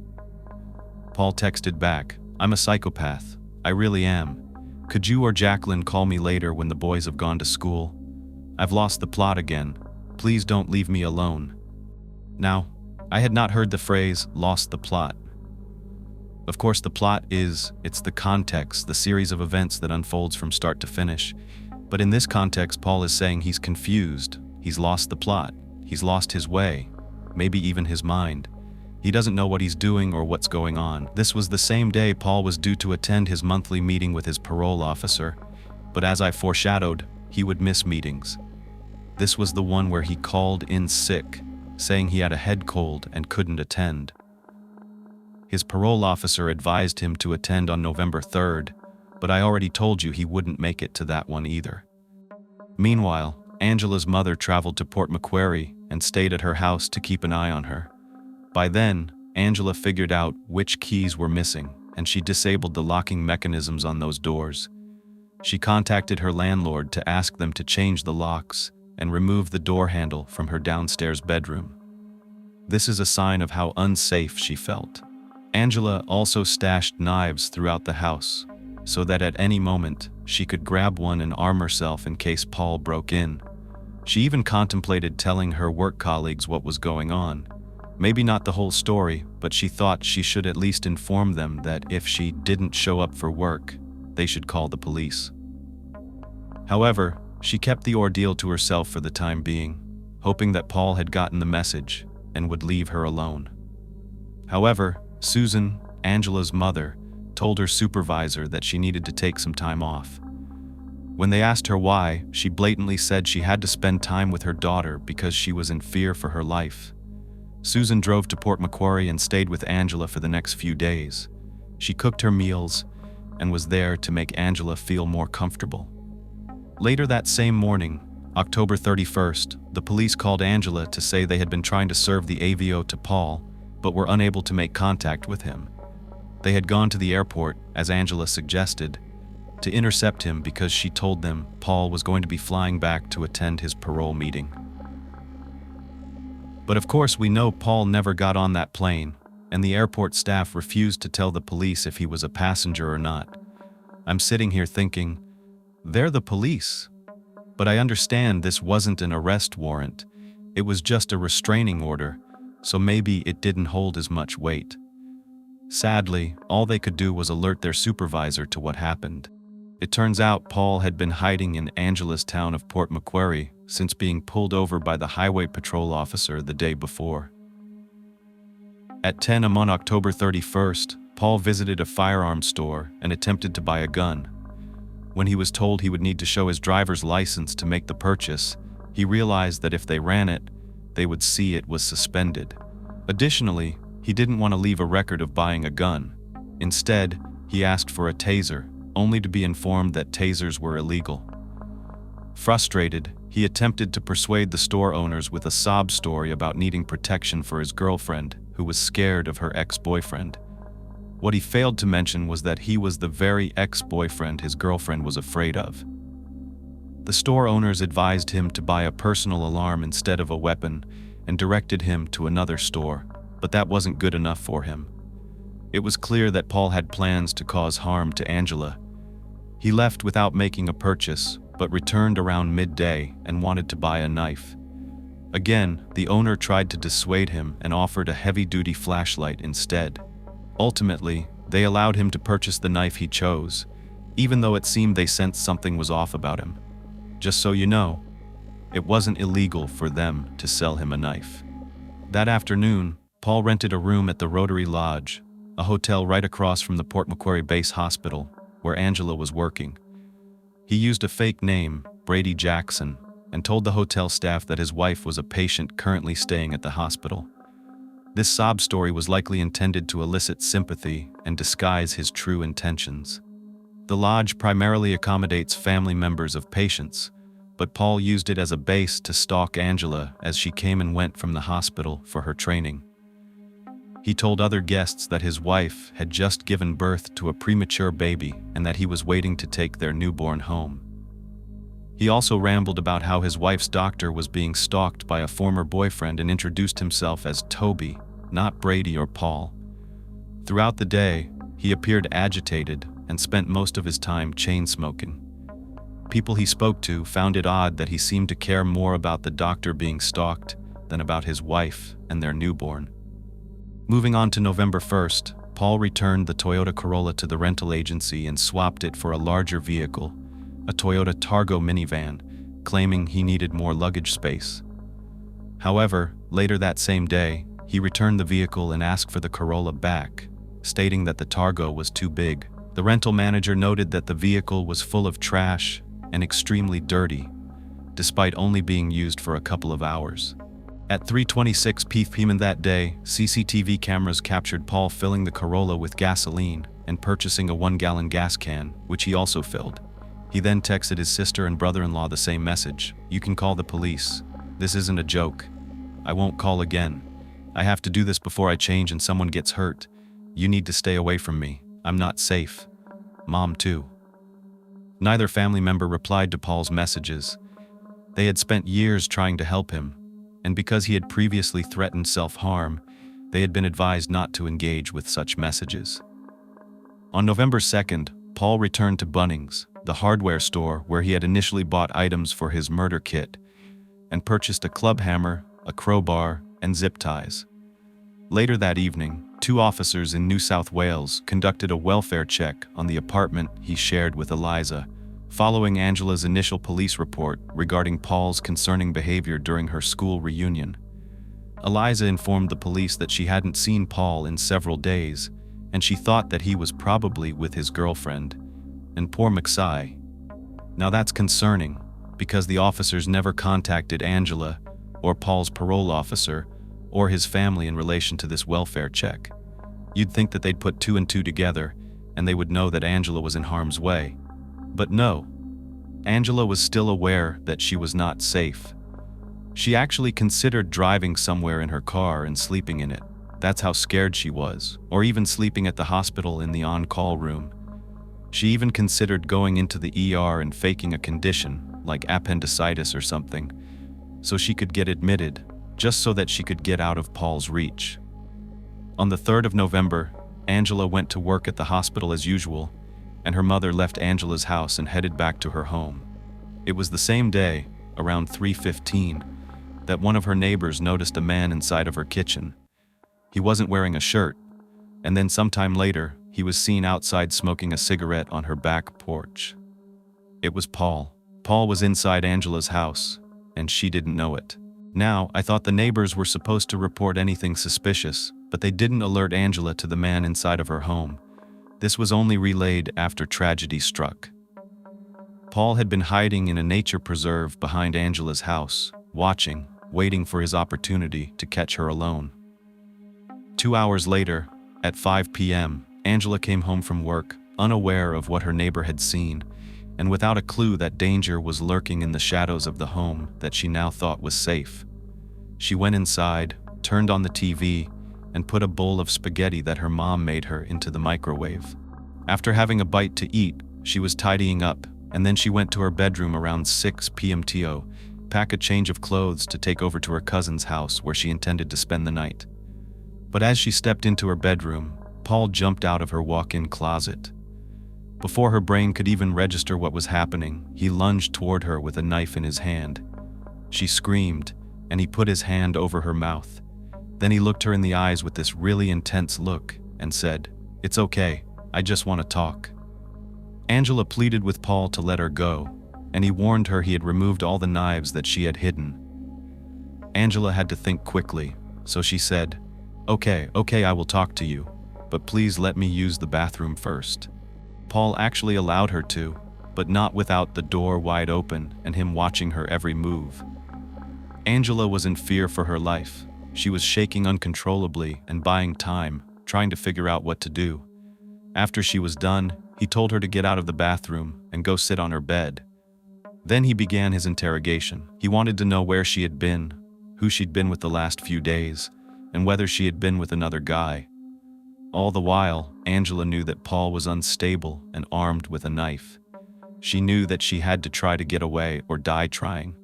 So she got up and ran as fast as she could, but he caught up to her and began viciously stabbing her in the legs and the hips with his knife. At this point, Angela knew that she had been hit, but she was unaware that she had been stabbed. She hadn't been able to tell that he had been stabbing her, but she saw all the blood. That's when she went into shock, thinking, "He is actually stabbing me. He is actually going to kill me."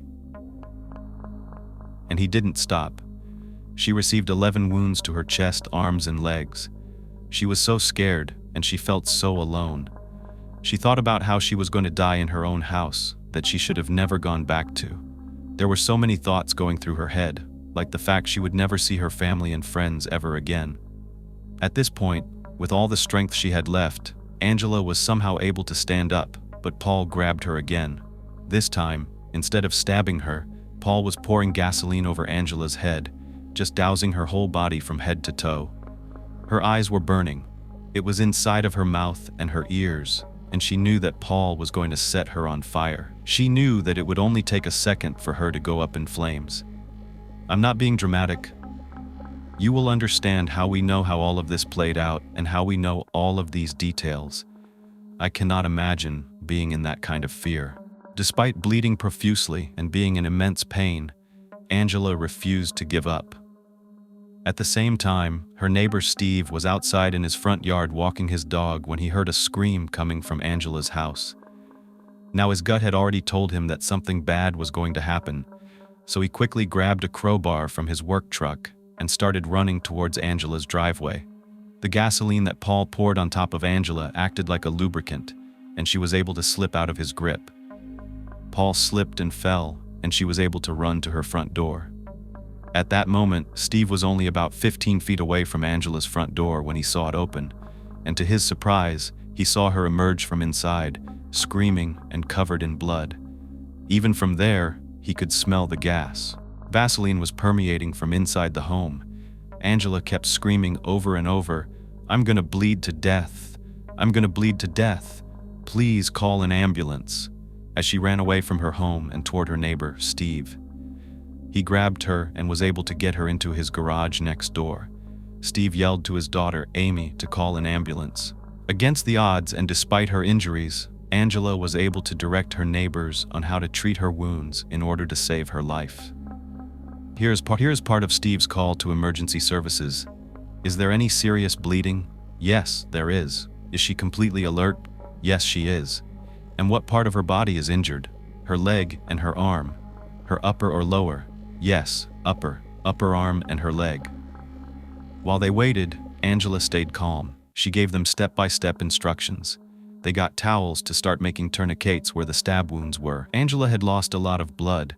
Her face was burning from the gasoline, so she asked Steve to get some water to wash her face.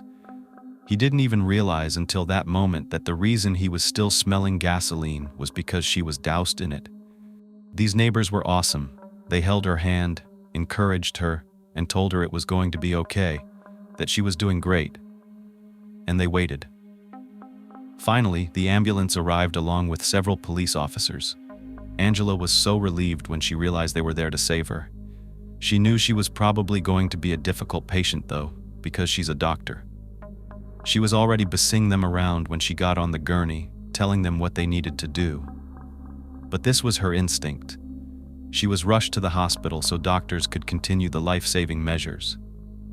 Meanwhile, officers began searching the neighborhood for the attacker, but by then, Paul was long gone.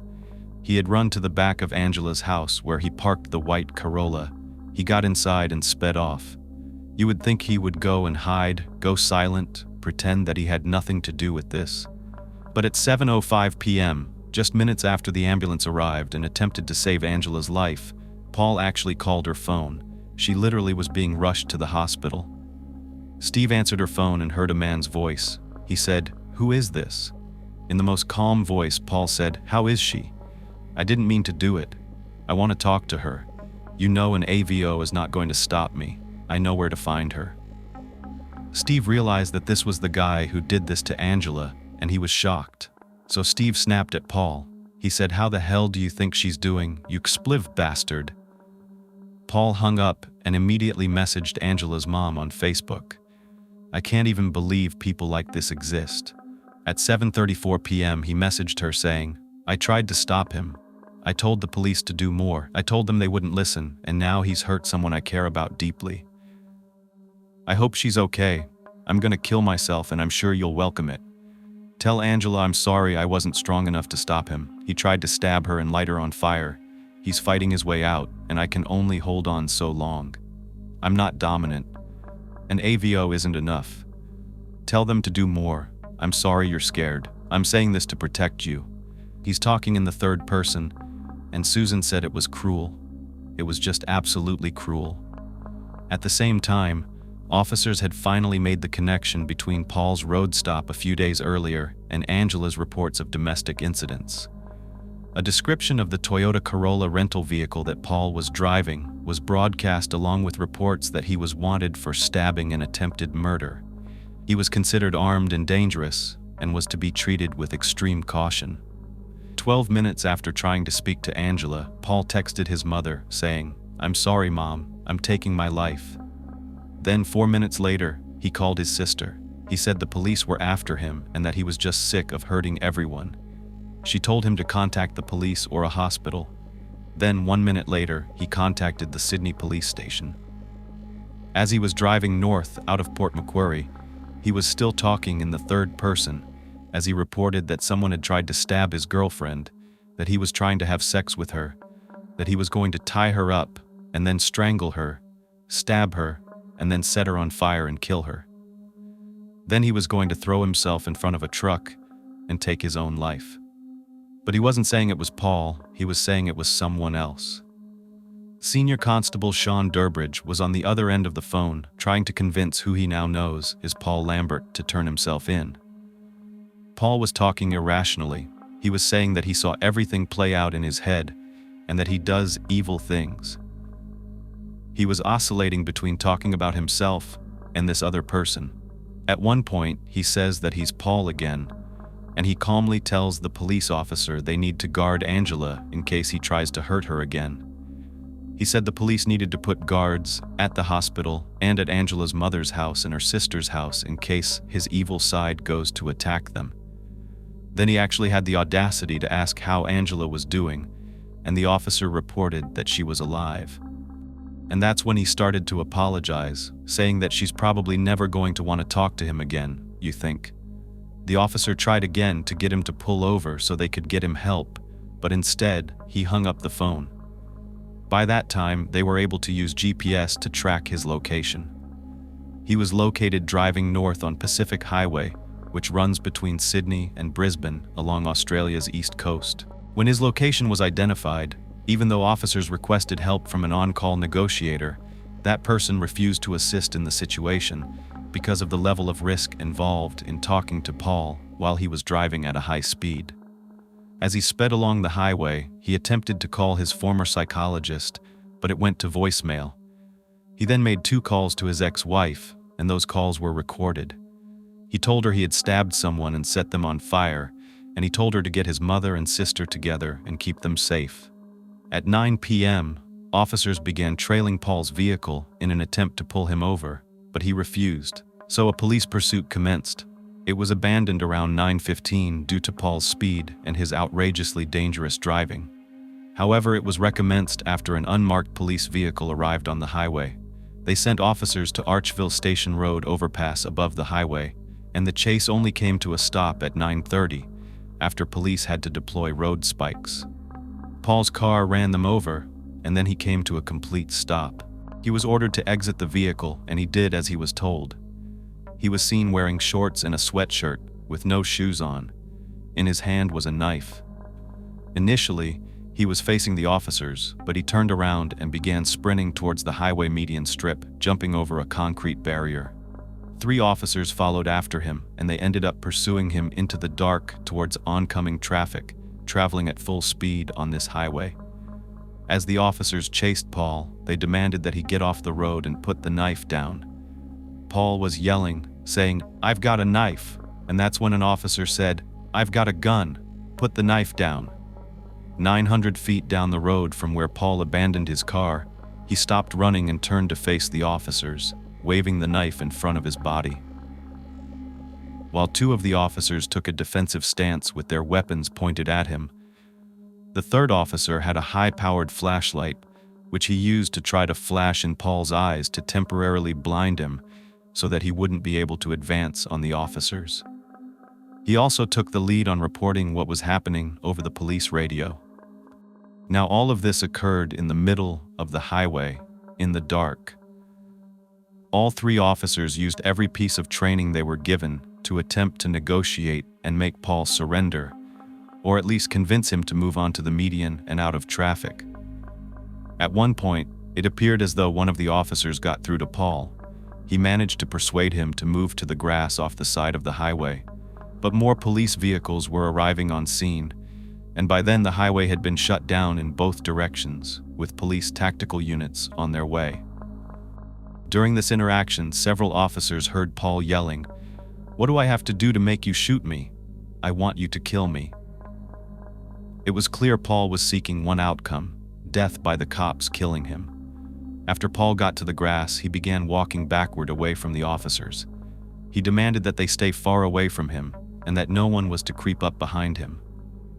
As he moved, one of the senior officers on duty that night requested that a taser-trained officer be brought to the scene.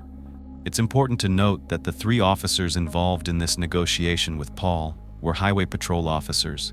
In Australia, they don't routinely carry tasers. So after the call was put out, an officer who was already at the scene, who was taser-trained, stepped forward to help. Now, Senior Constable Osborne didn't know then that one of the 3 officers who was facing Paul had established a rapport with him, and he wasn't aware that Paul had warned everyone to stay away from behind him. So, Osborne approached him from behind with the intention of just tasering Paul in the back.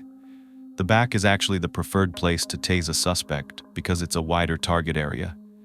However, in this instance, the decision to approach Paul from behind had an immediate and tragic effect. As he approached Paul, one of the officers facing Paul warned him that he was about to be tased. This prompted Paul to turn and look over his shoulder, and in that moment, Osborne deployed the taser. There is footage from the taser, and it begins as soon as the weapon is engaged. It shows that when Paul spotted the officer over his shoulder, he turned the rest of his body and moved towards him, with a knife still in his hand. Osborne was just a few feet away from Paul in order to be in the range of tasering. For the officers who were now looking at Paul's back, it appeared as though he was close enough to stab Osborne. They couldn't see from their vantage point. They could just see him going towards that officer. The taser deployed correctly, but it was not effective, which is likely because the barbs didn't go through Paul's clothing enough to make contact with his skin because of his sweatshirt. As Osborne reloaded the weapon, Paul's demeanor changed. He stiffened, and onlookers would later report he became enraged. It was only a split second later that he was advancing closer to Osborne's location. The taser footage then recorded a loud bang and a cry of pain. This was the sound of one of the 3 original police officers firing a shot at Paul. The shot found its target, but despite taking a round to the back, Paul continued to advance on Officer Osborne. The footage then recorded a brief moment of silence before several other shots were fired. In that time, Paul had turned back to face the officers who were firing at him. He lunged at them with his arm extended, the same arm where he was holding his knife. At 9:37 p.m., as soon as the first shot was fired, a request was made for an ambulance. The footage of the incident failed to capture exactly how many shots were fired, but by the time silence rang out again, it was clear that Paul had been incapacitated. He was lying face down on the ground, and he wasn't moving. His hands were then cuffed behind his back as a safety measure. But then seconds later, the cuffs were removed, and officers began to administer CPR to Paul. The duty officer on scene immediately identified anyone who was involved in this incident and instructed them not to discuss this matter with anyone. Now, this is standard procedure in Australia. Whenever a weapon is discharged during an incident, regardless of the outcome, all the officers are required to immediately leave the scene, and they are taken to a station. Their weapons are then seized, and they undergo a breathalyzer test and a drug test. Meanwhile, while paramedics arrived on scene, moments later, Paul was declared deceased. When Susan arrived at the hospital, she was notified that Paul had been shot dead, and she didn't even know how to react. All the while this was unfolding, Angela was in the hospital receiving treatment for 11 stab wounds, and against all odds, she survived. When the news of what happened to Paul was related to her, she realized he was gone for good, that he wouldn't be able to come back and hurt her again, and it was a relief. She ended up making a full physical recovery, and in just a few weeks, she was back at work delivering babies again, without having to worry about Paul trying to kill her. However, she has been left with scars on her body as a permanent reminder of Paul's actions. During this whole ordeal, Angela stayed strong. Her sister even mentioned that, on the night that she was almost murdered, Angela was the one reassuring her family that everything was going to be okay. We usually don't get a glimpse into the perspective of a murder victim because, let's face it, they don't usually survive. We don't get to hear about what they were thinking and what they truly went through in those moments. Hearing about what Angela was thinking when she perceived that they were the last moments of her life makes me realize just how much the victims I talk about don't get to tell their stories and how they must have felt in their last moments, alone, helpless, and knowing that they were going to die. It breaks my heart. Now you know how I knew everything Angela was going through because she lived to tell her story. Angela was glad that Paul was dead, and that might sound heartless, but as her mother put it, Paul Lambert was a monster, and he would always be a monster in her eyes. Angela said she doesn't think Paul thought she would survive, and that he was obviously trying to destroy her, saying she thinks he wanted her to be unrecognizable. As part of the investigation into Paul's death and the attack on Angela, her home was examined. They found duct tape, zip ties, and knives. They also found out that Paul had used Angela's shower, and not only that, he wrote in the condensation on the mirror, "I love Paul." He also hid a fire extinguisher in her bedroom closet. That's interesting. It was clear that Paul intended to kill Angela and had spent several hours in her house waiting for the right moment to attack her. He spent even longer planning this whole thing. Inside Paul's rental car, which he had abandoned on Pacific Highway, they found his passport, his driver's license, paperwork relating to his traffic infringements, and cash. Multiple mobile phones were also found in a backpack, along with several changes of clothing. A handwritten note was also found, and it read, "Free of what I do cause and subject people to. I'm toxic and not worth shesh. I try and do the right thing. I try to be a good person, but that person is not enough for some and too much for others. You're all now at peace and free to live happy lives without me fing it up and being a toxic blight on this world. To you all." In any situation, as in this case where a person dies as a result of an incident with the police, there is an inquest. It's actually conducted by the coroner, and it's used to determine the cause and circumstances of a death. They gathered a bunch of information. They got his records from hospitals, they got reports from his family members, his background, his mental state. All of that goes into consideration. Then they got all of the reports from the officers that were on the scene that night that led up to the event. The reason they do this is they want to find out if there is a better way to understand what happened and possibly prevent similar occurrences in the future. They don't want someone to have to die in these types of circumstances. They want to know things like, was there an alternative to lethal force available? To what extent was Paul motivated by the intent to take his own life? And could there have been other steps the police took for a better outcome for Paul? They also wanted to look into whether there could have been any intervention in the weeks leading up to his death that could have changed the course of these events. What they determined is that no, there was no better option than lethal force because of Paul's behavior at the scene. He was threatening officers, he had a knife, and he was refusing to follow directions or surrender his weapon. So they were justified in using lethal force. Of course, that was coupled with what he tried to do to Angela as well.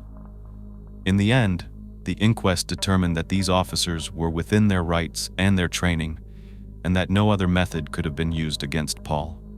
Paul's family was of the opinion that the use of the taser was the turning point where this whole situation shifted. Until that point, there was a potential for the situation to have a less tragic outcome, but as soon as Paul saw the taser and that officer standing behind him, his entire demeanor changed. However, the coroner determined that the officer acted within his training. In fact, he put his own life in danger to get that close to Paul. Now, interestingly, as part of this investigation, a forensic psychiatrist was asked to examine Paul's health records and provide a retrospective diagnosis. This is referred to as a psychiatric autopsy. And there was a Dr. Carrie Age, who was unable to speak to obviously a deceased person, but through examining all of his health history, his behaviors, and the circumstances leading up to his death, she made a determination that, in her opinion, Paul was most likely suffering from bipolar disorder and a severe personality disorder with borderline and narcissistic personality traits. She believed that this started in childhood and affected every relationship he had since his adolescence. It's easy to look back now and see how manipulative Paul was toward his intimate partners. But for the people on the receiving end of his behavior, the signs are much more subtle. In the wake of the attack on Angela, she was diagnosed with post-traumatic stress disorder and depression. She recalled that even though she knew that Paul was becoming dangerous, she was ashamed to share what was going on with anyone else. She said the shame was crippling. She helped people in her day-to-day work and was determined to fix the problem herself. But Angela's story is one of triumph. She overcame her shame and her judgment and returned to work at a different hospital just 4 weeks after her attack. Sadly, this wasn't a decision made because she felt ready to go back to work. It was because of the competitive nature of her field. In the male-dominated world of surgery, only 12% of surgeons in Australia are actually women. She went on to complete her medical training, and in 2023, she moved back to Parori to take up a permanent role at the hospital where she trained. Surviving gave her a sense of purpose. She believes that she didn't die for a reason and that she's alive to make a difference. She wants to help as many people as she can. What's sad is that after almost being killed by Paul, it was Angela who was victim blamed for going on Tinder to find love. Angela understood that most women are taught to be cautious, they're raised to be fearful, and taught that they play a major role in maintaining their own safety. We've all heard it before. Always go with a friend, leave no one behind, don't wear certain clothing or say certain things, always share your location, and the list goes on. But Angela, being a survivor, wants people to remember that the focus needs to be shifted from victim to perpetrator. Angela has since used her trauma to help others, and she advocates against domestic violence. The threat may be long gone, but her scars still remain, and she says she doesn't cover them up. They are a reminder of what she went through and that she survived. One thing she still dreamed about, though, was having a partner, somebody that she could fall in love with for real this time, someone who truly wanted to love and protect her. Maybe one day, she would have a family.